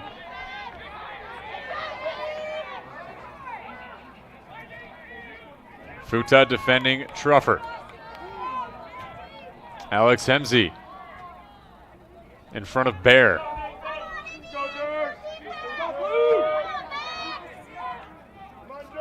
Davis thought he had the chance, used the butt of his stick. That is going to be a penalty. And the ball trickles out of bounds. So that's going to be a penalty on the Indians. Anderson Davis, his 2nd of the day. And that's going to be a frustrating one for Davis because, that's a stick check. That's an aggressive stick check to throw at this stage in the game. And that's kind of something I'd call a hero stick check. Essentially, you're trying to do something flashy to force the takeaway, force the turnover. And it's unnecessary. Guerin Catholic in that moment, they're not in a major scoring threat position. And your defense is now man down because of that. Yeah, that's a tough pill to swallow if you're Coach Margulis. Shot goes in. Cooper Navarro bounces it home. with the celly. And Guerin Catholic, they go man up on what really was an unnecessary stick check for Davis to throw, and they just cash in on it. They go back up by 3, and that's taking advantage of some momentum you get on the man up and being able to bury this shot. I mean, just quick ball movement. It doesn't take much. They're man up, so they got plenty of room to work with, and you just see Navarro step into it and score. Charlie Eckrich was a tad late on the slide. Maru may have been there, but it's tough to slide when you're man down. Tobolski wins yet another faceoff. He is yet to lose a faceoff today. Here's Davis handling that strong. Takes the shot, bounces it past the goal. He's got such strong stick skills for a pull. Yeah, for him to spin through traffic like that. There are, at this level, some middies who can't fight through the stick checks the way he just did. Yeah, and you have to have such a strong grip on that stick, even when you have a short stick. So when you have the long pull like that, man, that's impressive.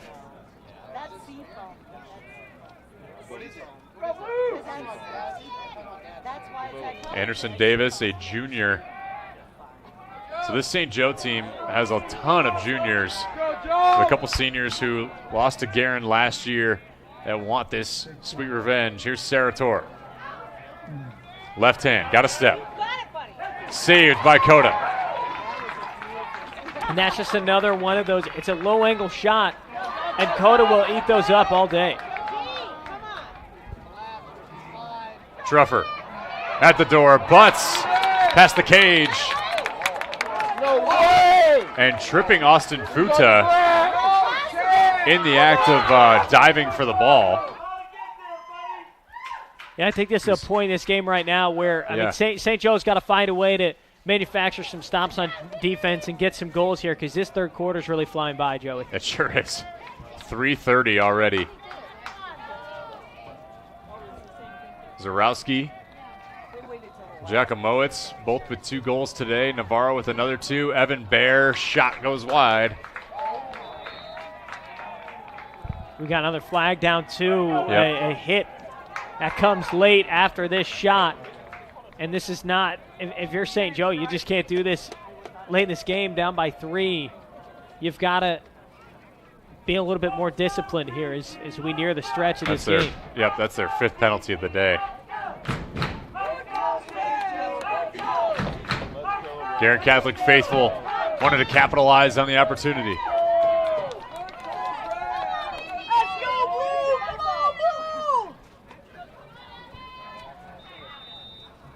Here's Evan Baer.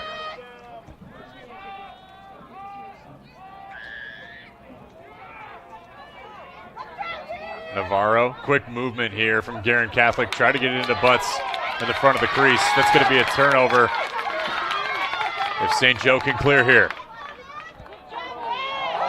Marquez's pass goes long. And it's just more turnover issues. We've seen a lot of passes like that on clears. Clearing game is so vital in lacrosse. Yep. It's just one of the many ways that you earn possessions in a game. And if you can't get it from defense to offense, it's just going to wear you out defensively and eat up opportunities for you to score. Guerin with another chance here to double the lead. Navarro. Beg your pardon, that was Zarowski. And I mean, their ball movement, it's just crisp, clean, it's quick. It's exactly what they want on this man up. Yep. They're forcing this man down unit to rotate for St. Joe's, to have to move around and find guys who are open and get there before they can get a shot off. Guerin's just not getting them on cage. Still a man down. A few more seconds here before even strength. Navarro, bad angle shot, saved by Stephen Eckrich. He has been, for a guy that hasn't played too much this season, to step in the way he has for Blake Walker, pretty impressive. Yeah, I mean, and this is the absolute best time to start making some big saves. And to do that when you're man down, he's had a couple big saves here this quarter. It's this offense for St. Joe that needs to come to life, right? They've been held to just 4 goals so far in this one, and we're getting close to this fourth quarter, Joey. They need to find a way to just find some of that mojo that they started this game with. Antonio Morel got us started with the first 2 goals, and since then he hasn't been on the score sheet.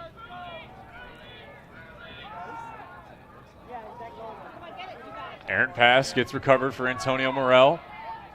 Whips one. Wow, that may have gone home. But it flies over the top of the cage. This is going to be another timeout. And we'll take one with them. St. Joe, can they answer? Down 3 in the third quarter. He swam 1:59.87.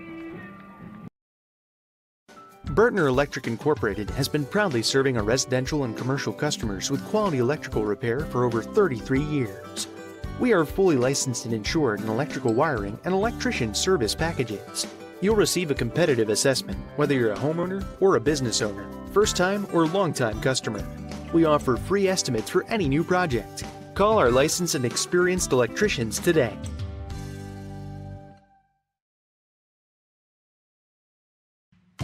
Can't make it to the game? We've got your back. Just go to www.IndianaSRN.org and tune in to all of the live action, or go to our on-demand service and relive your favorite moments.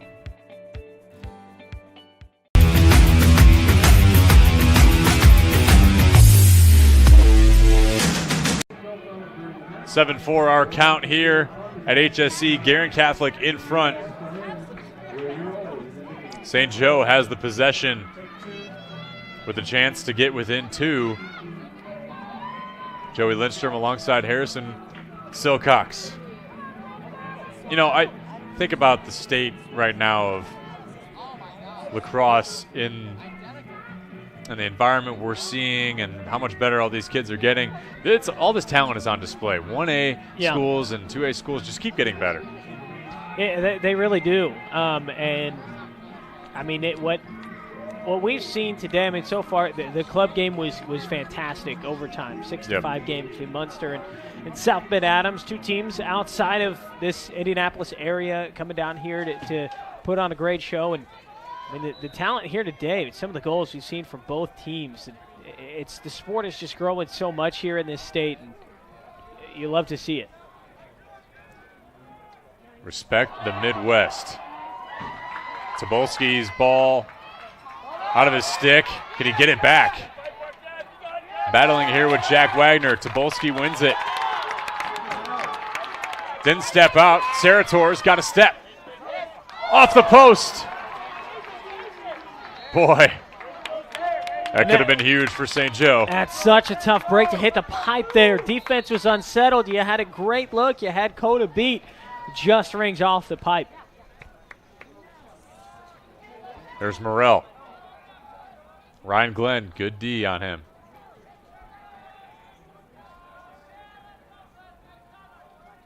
Dodging from X. Morel.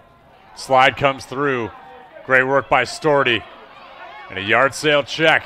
St. Joe can't save it in time, and Guerin's going to take it. Empire Lacrosse is a proud supporter of the IHSLA. From individual sales to team outfitting, leagues and tournaments, Empire Lacrosse has everything you need to look good, feel good, and play great. Guerin Catholic on the run here.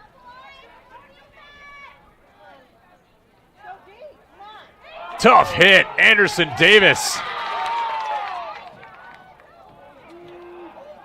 I think he's fortunate, right? There's going to be a call here that keeps it back with Guerin Catholic. Davis is fortunate, I think, that was not a flag. That hit was up high. It was. And I think they're saying it was a loose ball situation, so no flag gets thrown. Scooped up by Hayden Hubbard. He'll cross into midfield, and that'll wind down to the end of the third quarter. You want action? You got it. Fourth quarter looming here. Guerin Catholic up 7-4 thanks to goals like this by Cooper Navarro. We'll be back after the break.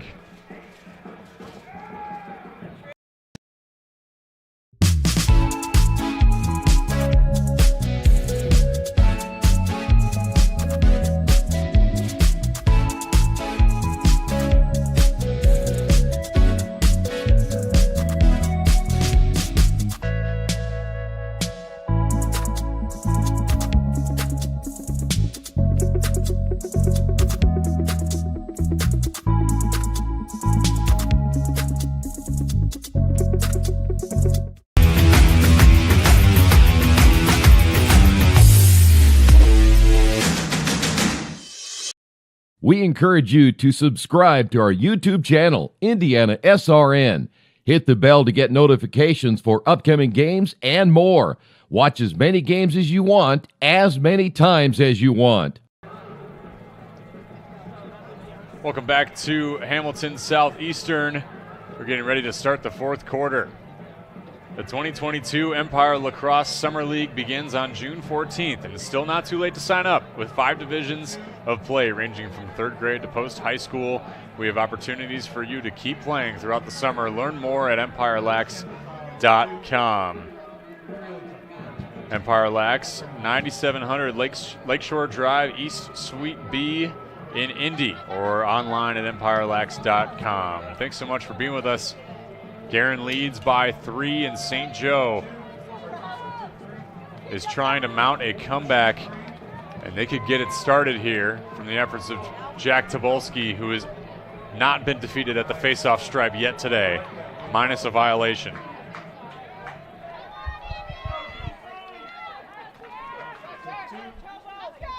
St. Joe will win another. Here's Charlie Eckrich. Honorable mention All-Stater, along with Jack Tobolski. Ground ball picked up. Farrell.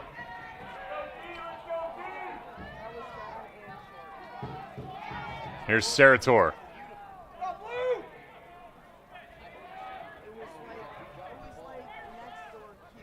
Defended by Max Nickel. You get the sense now, Harrison, that no matter what St. Joe does, as long as they're penetrating the defense here of Guerin Catholic, they're doing something right, but they got to get goals too. Yeah, they got to find a way to execute, and then they've just got to find a way to beat one of the better goaltenders you're going to run into at this level, and it makes it tough. Tobolski's shot over the top. It's going to be backed up by Joseph Sarator. And when you run into a goalie as well as Coda, it can make you think a little bit more before you shoot. Try to pinpoint it a little bit more so your shots are going wide. It is not an easy thing to play against. At the door, another behind-the-back attempt from Morrell. I mean, who's there? Coda fell down briefly, but everybody gets a chance to halt and reset.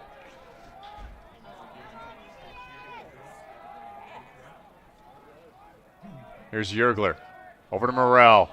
Great sweep. Another dodge from Morrell. Falling down shot is wide. It's going to be chased down by Guerin. Ryan Glenn, another hustle play.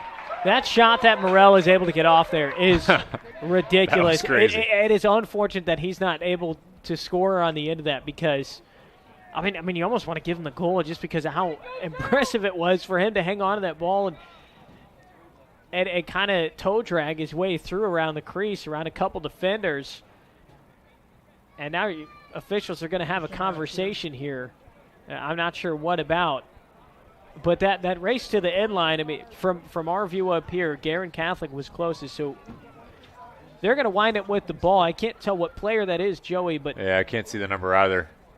Some sort of conversation with the officials. Looks like maybe they're talking about equipment.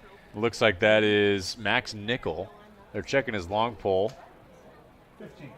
Got to make sure the stick is legal, meets the right high school specifications. Yeah, they're going ahead and going to measure that. And this is important here, that this is a legal stick, and because right, if it's not legal, you're going to get a flag here, and St. Joe's going to go man up. Oh, they are. It is an illegal stick. That's huge. Now, the question is, how illegal is it? Because depending on what's wrong with the stick is going to change the severity of the penalty here. Yeah. You know, that was always something that, and you and I both played, I was always puzzled by how do they determine that, like, you know, that looks a little, whether it's too long or whether the depth of the coaches stick, can call for a stick check. You know, they changed the rules over the decades on when stick checks happen and how frequently they do them. I'm assuming that a coach called for it there in that instance. I'm not 100% sure. I'm not sure what led to that decision. We're getting word that a coach did indeed call for it, which, I mean, you are very much in your right to do that as a head coach. Sure. And, whoever's got the Hawkeye out there to catch that stick may not be legal. I mean, props to them. And this is go ahead. huge for St. Joe's as far as momentum goes to try and capture some of that back, to go man up on an illegal stick. This is a huge opportunity for St. Joe's. St. Joe needs to capitalize here on the man-up opportunity. This is an unreleasable penalty, so regardless of anybody scores, Guerin's going to be man down. Sarator tries to launch one. That'll be backed up by Yergler. It should be a 2-minute non-releasable. It's possible that it might be 3. It is 2 minutes. We just got word.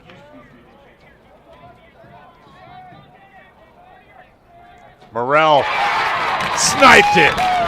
Antonio Morrell brings St. Joe back within 2, and they will still be man up. And this is huge. We've been talking about Tubolski all day, how good he's been on faceoffs, whatever single one except for the one he got called for a violation on.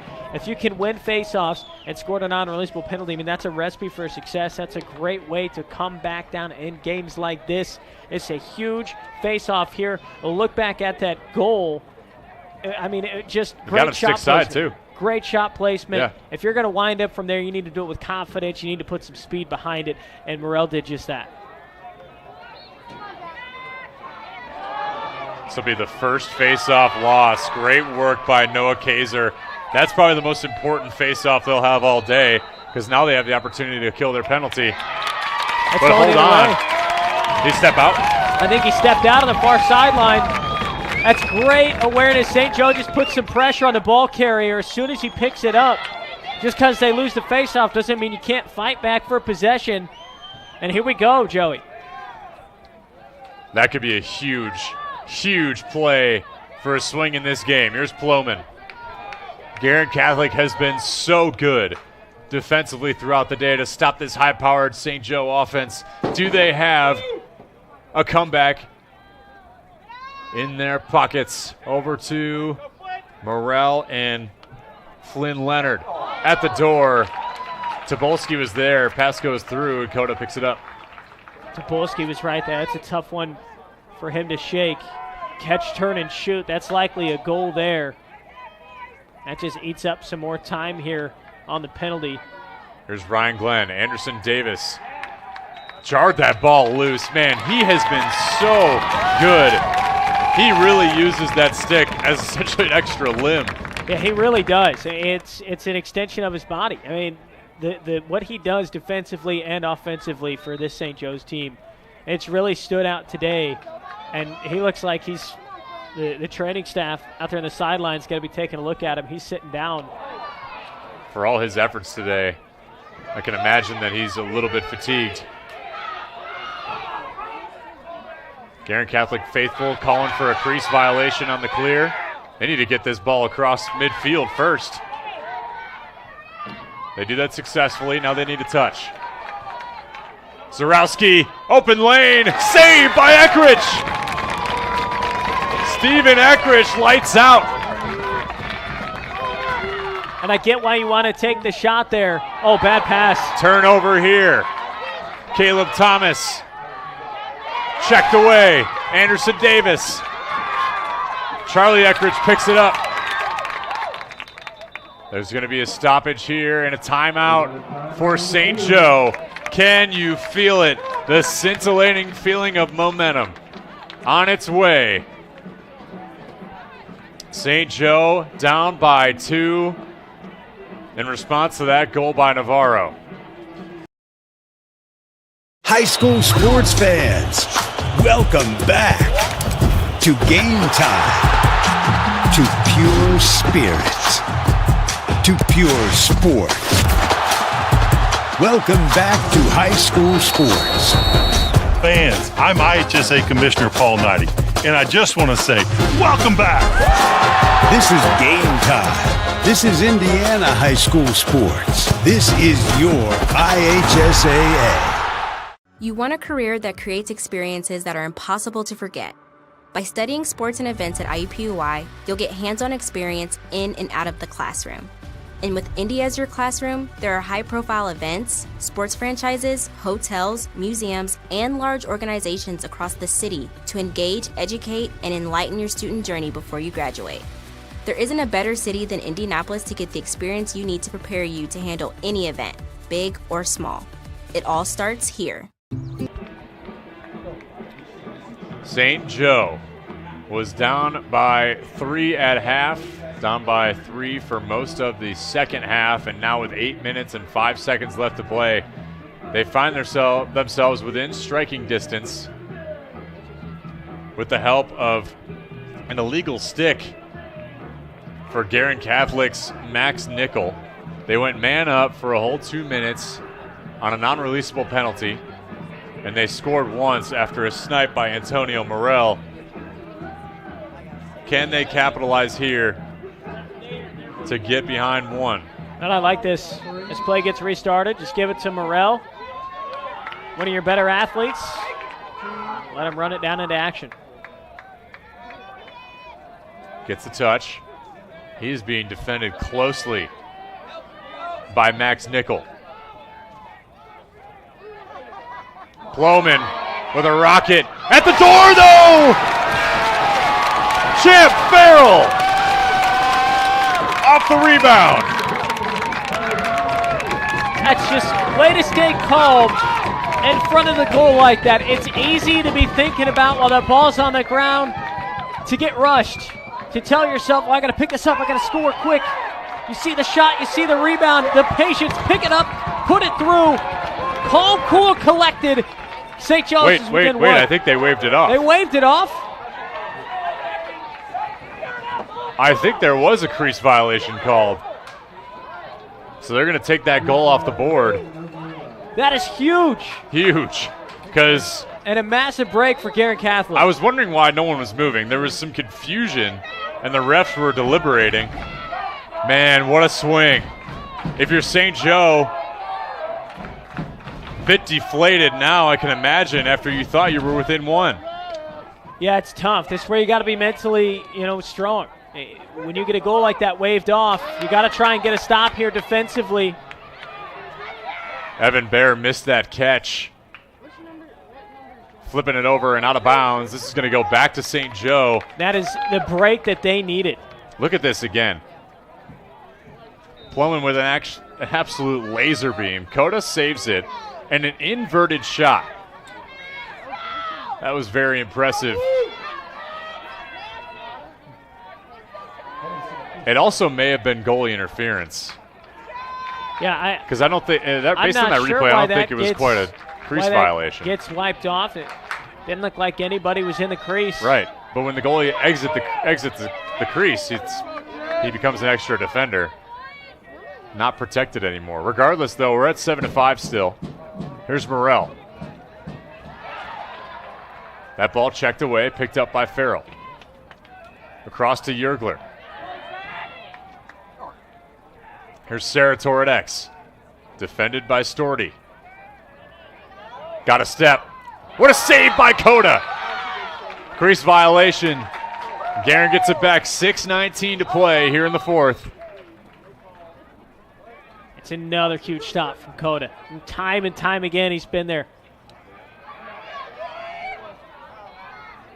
Given chase. Left-handed shot was interfered with a bit. Giacomowitz and chasing it down, Stephen Eckrich. And Max Marquez. And that's not a smart shot. You got a 2-goal lead. You got 6 minutes left here. You're playing for the state championship. You got a time to eat some clock, or a chance to eat some clock. You have no shot back up. You fire the shot immediately. You give it back to St. Joe. 5:50 to go here at Hamilton Southeastern. Here's Tobolski, dishing it to Farrell. Sarator working from behind X. Great way to break up that pass by Storty, but he pushes Sarator down.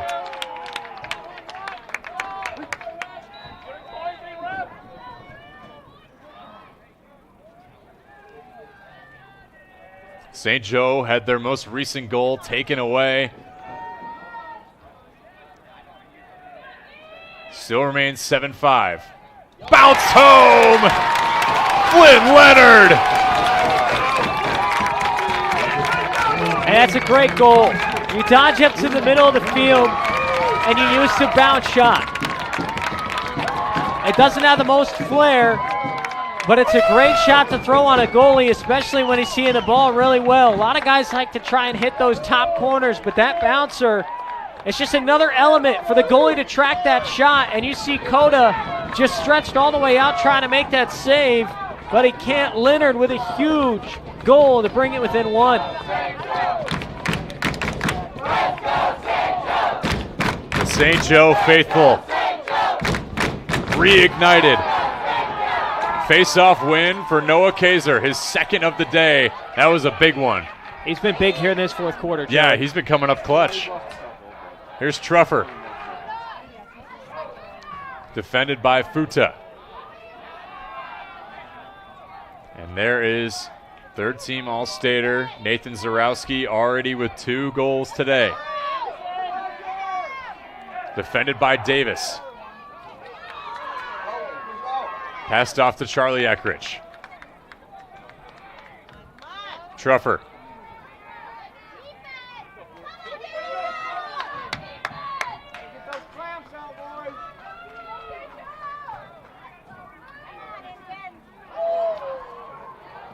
Bear was trying to make some room. Gets it over to Giacomo. It's the cutter. Zarowski blocked in front. Charlie Eckrich, give it chase. He's going to be pushed out of bounds. That's going to be a flag. Push with possession on Truffer. Oh, he's got to be careful here. Eckrich had some words. He did. Right in front of the stripes, which is never a good idea. And he's lucky. I think Charlie Eckrich is lucky to get away with a little bit of a wave. Must not have been anything bad. Saying thanks for the push in the back. I'll take the man up. It's possible, actually. He is running the sideline, that maybe he did yield the penalty. Right now, only one flag down. All 3 officials, you see him having a conversation. Yep. I mean, a clear push in the back and the near sideline. If there's anything else here, we'll keep an eye on it. Penalty first on Guerin Catholic.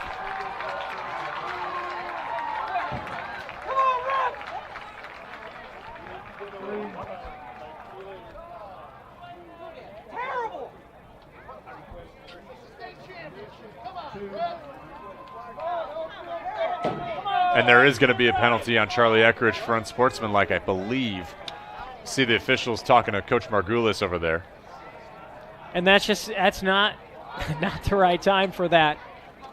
No. And this is a team, we mentioned, emotions are high coming into this one. This is a rematch of last year's state title game. And that's just a moment where you've got to rein it in a little bit. Yep, definitely. Well, we'll still be at even strength. 5 on 5, excuse me.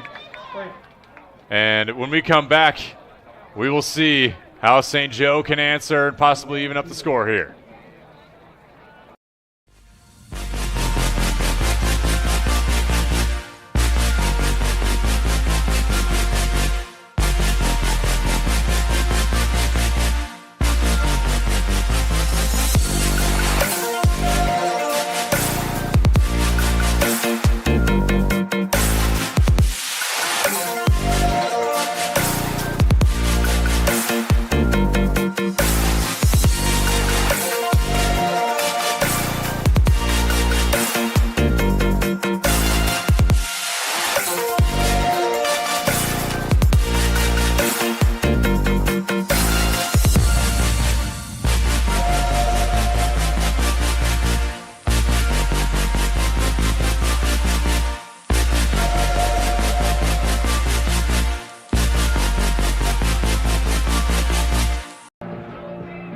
Minutes and 10 seconds until we crown the state championship for Class 1A. St. Joe seeking their first title in program history.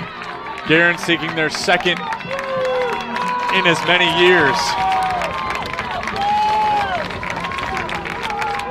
We have 5 on It is 6 on 5. I'm not seeing Charlie Eckrich in the box. Yeah, so there was some confusion before. We were both trying to figure it out. It's got to be Guerin Catholic ball, though. Yep. But they're man down. I wonder if they just made a call after the play. And perhaps Charlie Eckrich just got a talking to by the referee. Regardless, though, here we are. Guerin man down for a minute after the push with possession. Eckrich chasing Jakimowicz. Trying to just kill this penalty and the clock. He's passed off to Anderson Davis. Jakimowicz is going to pass through to Bear. And we are back at even strength. Great penalty kill by Guerin. So it's actually just a 30. Now defended hard by Quinn Boyer. And here's Truffert. Davis tried the trail check. Guerin setting up a play in and out. Getting a step. What a save by Stephen Eckrich. He's been awesome today. Yeah. There's no way he thought his number was going to get called in the first quarter of this game. He stepped in. He's been brilliant. Stephen Eckrich, the converted offensive player to goalkeeper.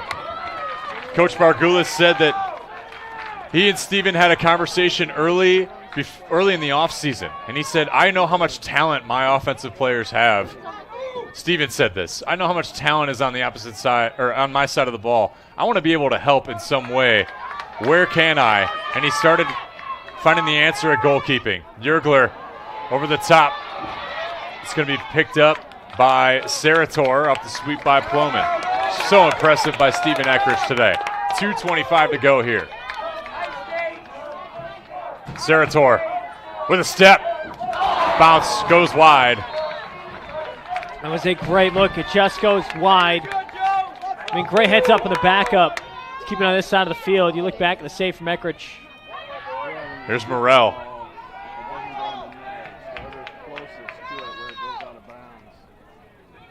Does Morrell want it? Storty gets the slide by Ryan Glenn. Yergler.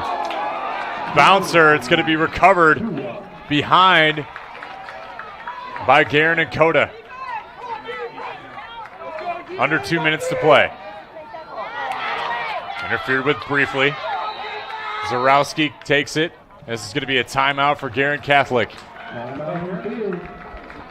So now, to recap, this has been a crazy second half. Yeah. St. Joe's leading the half 3-1 in scoring. Guerin Catholic opened it with a Cooper Navarro goal. And since then, it's been one of those halves where you felt like once St. Joe grabbed onto the momentum, they get that illegal stick man-up penalty, and then it was just their offense just started to click more and more, but they've had a couple unforced errors here in the last 5 minutes that haven't helped them. Yeah, I mean, I think that last possession from St. Joe's was one of – I really liked the possession. There were guys active. You had Dodgers who were dodging with their head up. They were waiting for that slide to come, trying to find the open man in the crease, and they did it. They just had some shots that went wide. And that's part of what Coda does, right? It's kind of, the mental aspect within the game. You see Coda make the saves. It's going to make shooters think a little bit more. Some of those shots start to go wide. I mean, Sarator had dodged through two defenders, got wide open on the doorstep. His shot just goes wide. That's one that he's going to want back. The shot backup was there. They later got another look. Morrell feeds inside. They had a shot. It goes wide. Instead of going out of bounds and then getting the backup, it deflects off the defender. It was a tough break. I thought that was a great possession. Just a little bit unlucky in how it ended for St. Joe's. And now this defense has to put together another stop. See if they can. Guerin Catholic just going to try to run it out. Here's Evan Bear. Yard sale check. Anderson Davis picks it up. Brief illegal procedure there from Guerin. Yeah, a man playing without the stick. Yep. Here's a touch for Farrell.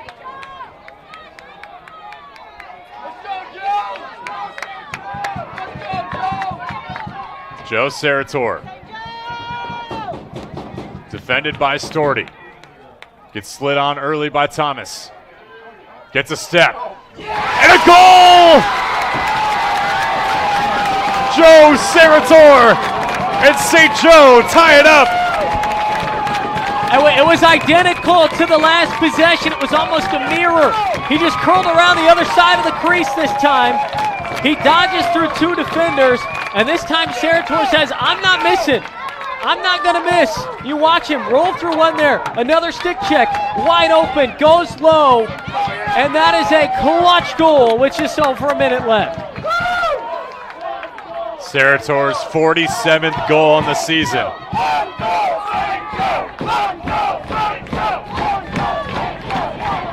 Kaiser has been hot as of late at the faceoff X. Tobolski returns to true form again.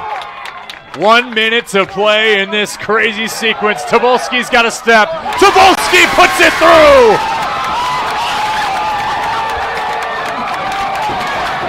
St. Joe takes the lead!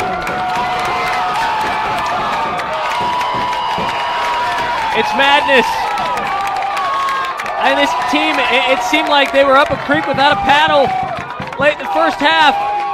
And they've just struck gold here in the fourth. And you got Tobolski, your face-off man, getting in on the action. It's just like that, they're in front by 1 in the blink of an eye.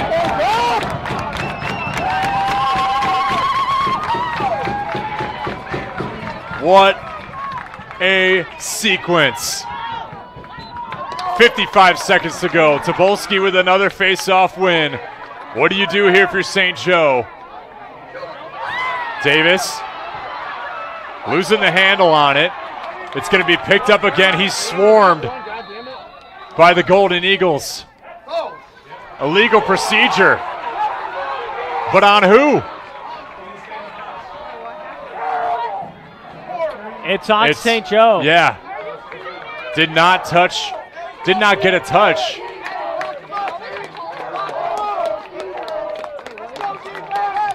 Ran out of time to get inside that 30-yard line, something that often goes overlooked because it seems so easy to do. It's not always when you're coming off the face-off. Can Guerin tie it here? Here's Bear. That's a check to the head and a slash. St. Joe's going to pick it up. And this is going to be a man-up opportunity for Guerin with 23 seconds to go.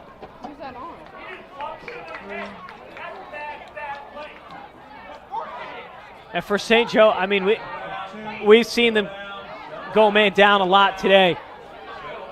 This is the worst time to get hit with the man down. Very, very tough time to get hit with a man down. That's going to be a 1-minute penalty. Irrelevant here given the time on the clock. Can Guerin Catholic tie it up here? 8-7.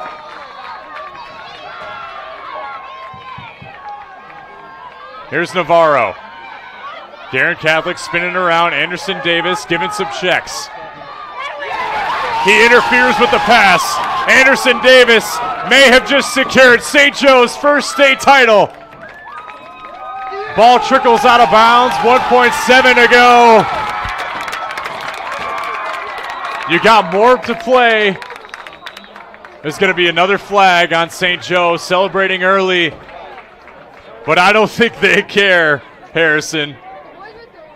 I mean, Davis, again, the guy's playing through injury. He's battling out there, Joey. And he comes away with the biggest caused turnover we've seen all day on the man down. He's taking the point, and he gets in the passing lane. He knocks the ball down. The clock awareness, he knows time's running out, so he just heaves it the length of the field.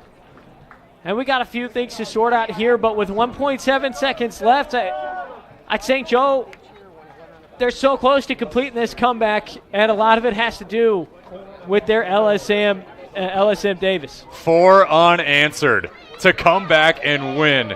St. Joe was out of sync. They were down 3, 7-4, 4 unanswered. 4 unanswered. Can you point to the illegal stick? Maybe. Regardless, they took advantage of their opportunities. 1.7 seconds, last-ditch effort here for Zarowski and Guerin Catholic. He's got to just send it here.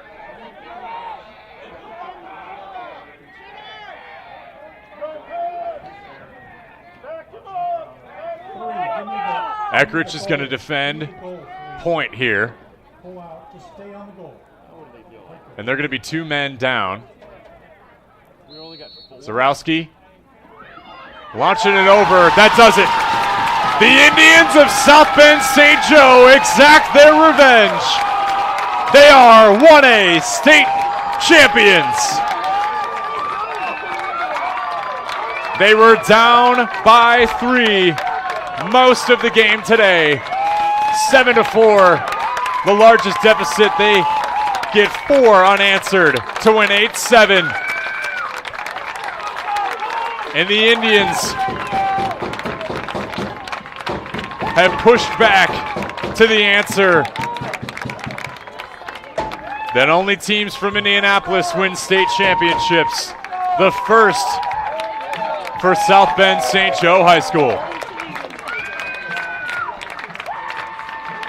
You can see the emotion from the boys in the baby blue. They are state champions by 1 goal, Harrison. How did they do it today? The first guy I think of is Stephen Eckrich. Yep. I mean, this guy was not named the starting goalie today. It was Blake Walker, and Walker was playing great. He leaves the game in the first quarter. Eckrich has to come in. And how many big saves did he make? Not just in the game, but when this team was down a man. When they needed to kill penalties and they needed to make stops and they needed to go on this 4-goal run. I mean, we talked about Zane Cota at the other end, who played a fantastic game in goal for Guerin Catholic. But to have Eckrich come into this game and make the saves that he did to keep St. Joe in this one, it's just insane. To come in the clutch, who knows how warmed up he is coming into this game in the first quarter. And to show up the way he did to be the anchor of his defense. I mean, you can't ask for more from a backup goalie in that spot to deliver the way that he did today. I mean, just insane. There's a lot of pieces that they don't win this state championship without, but I mean, Stephen Eckrich is one of the biggest ones in my mind. He's appeared in 5 games. He made 26 saves in those 5 across those 5 games, 49%. He didn't play goalie last year. This is a new position for him. You talking about being a team player. Yeah. He just came in and helped his team win a state championship. Unbelievable sequence for this game. Unbelievable story for this team. We caught up with Sam Margulis earlier this year on our Lacrosse Weekly show, and you got the sense that he came across so confident and believed in his guys.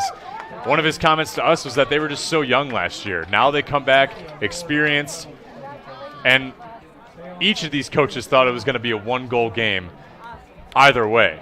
And now you get St. Joe coming back down 3 to win by 1. An absolute storybook ending for this season.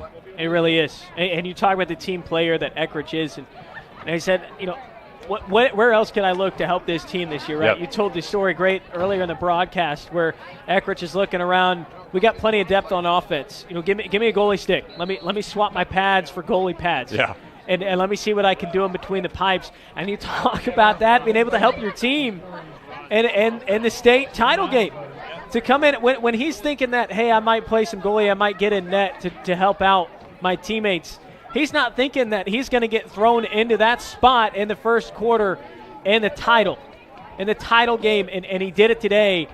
And you couldn't ask for more if you're his teammates for what he did this afternoon. And I think he absolutely kept St. Joe in this game. I think their ability mentally as a team to bounce back from, I mean, it was not the best first half. A lot of turnovers, not the most offensive possession, running into one of the better goalies in the state, and they're able to turn it around, clean things up offensively, find looks, kill some major penalties, and just stay patient throughout the entire game to find a way to get those high percentage looks that they need in order to win. And it's just got to be such a great feeling for South Bend St. Joseph right now. And hats off to Guerin Catholic. What a season for these guys. 13 wins on the year. Started out 4-7, won 8 of their last 10, made a great run in the tournament. Just 1 goal shy. We're going to take a short break before the trophy presentation and medal presentation for each of these teams. Thanks so much for being with us. Do not go anywhere. The crowning of the champions, South Bend St. Joe, on the way back. After the Marine Corps, I was diagnosed with PTSD and became homeless for 15 years. Like a hermit living on the street, I just existed. I came to Wheeler Mission. Wheeler operates on a culture of kindness. Going through their programs reminded me that my meaning in life is to serve God. God set me free from anxiety and depression. Before Wheeler, I just existed, but today I live. Congratulations to everyone on this fantastic high school championship game today. Let's hear it for both of these teams.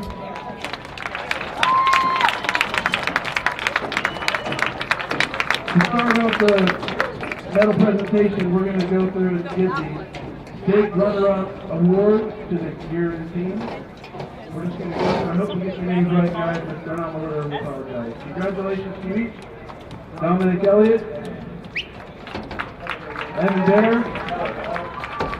Quinn Sutton, Charlie Storey, Cooper Navarro, Andrew Katanko, Ryan Glenn, Dave Toda, Isaac Miller, Adam McNeely, Noah Taser, Andrew Jacobowitz, Keegan Perhaps, Caleb Thomas, Max Nichols, Jack Mossier, David Freiberger, Nathan Borowski, Hayden Miller, Max Abel, Will Gebhardt, Luke Truffer, Jake Heck, Chase Archer, Jack Wagner, John Story, Tyler Whitholm, Peyton Butts, Luke Sell, Bryson Cardinal, Elias Nickham, Sam Wagner. Then coaches and managers, we have Charlie Berry, Wally Schaefer, Joe Gillis, Rob Cossette, Jack Amato, Danny Bott, Mike Newborn, Marcy Marcus, Lauren Wolf, and Robert Satanazar.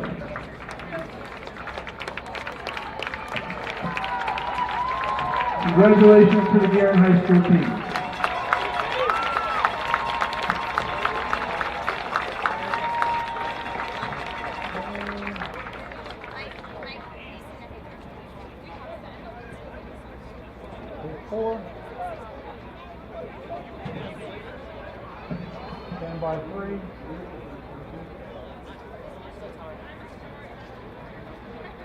Also being presented to the high school team is the state runner-up trophy for 2022, your Guerin Catholic High School team.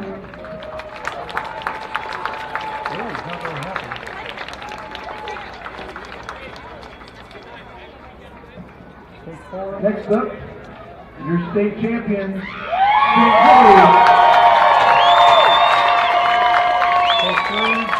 First, the team will receive their individual medals.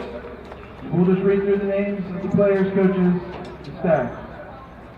Jack Tobolski,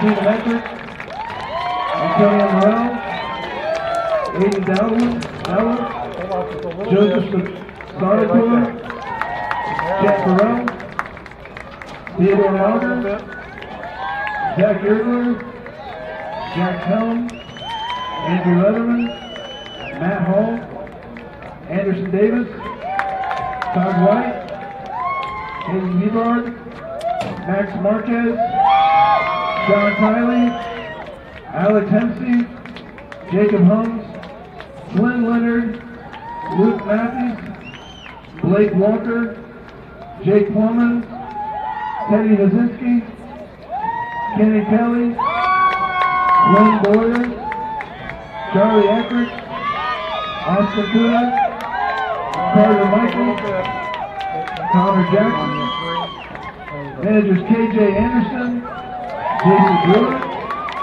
coaches Sam Margulis, Avery Walter Bailey, Max Savidra, Chris Ruby, Cindy Thomas, Aiden Runyon and Frankie D'Angelo. The year 2022 state champion, St. Joe Indians.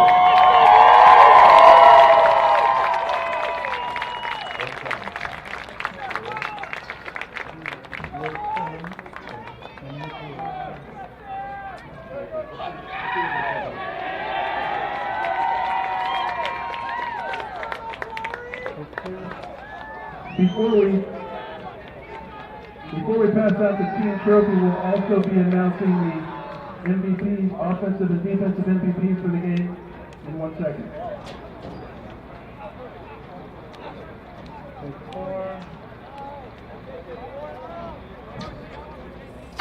Your offensive MVP for the 2022 1A State Lacrosse Championship game is number 1, Jack Tobolski.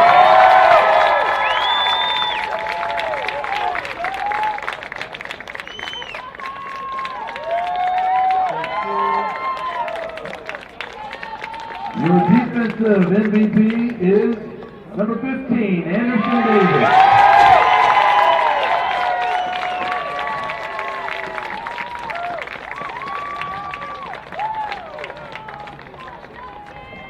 And now for the presentation to St. Joseph High School. You are now the 1A High School Boys 2022 Indiana Lacrosse State Champions.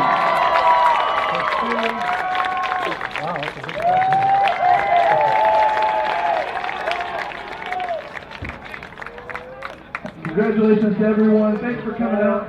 On a side note, good reminder that IndianaSRN.org is where you can watch replays of games just like this. Congratulations to everyone involved, and have a great afternoon.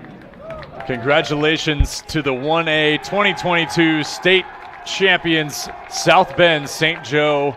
The Indians came back 4 unanswered to defeat Guerin Catholic and exact their revenge. Hats off to Guerin Catholic on a great season, 13 wins this year. Charlie Berry's squad in their second state final appearance are runners-up this year, champions last year.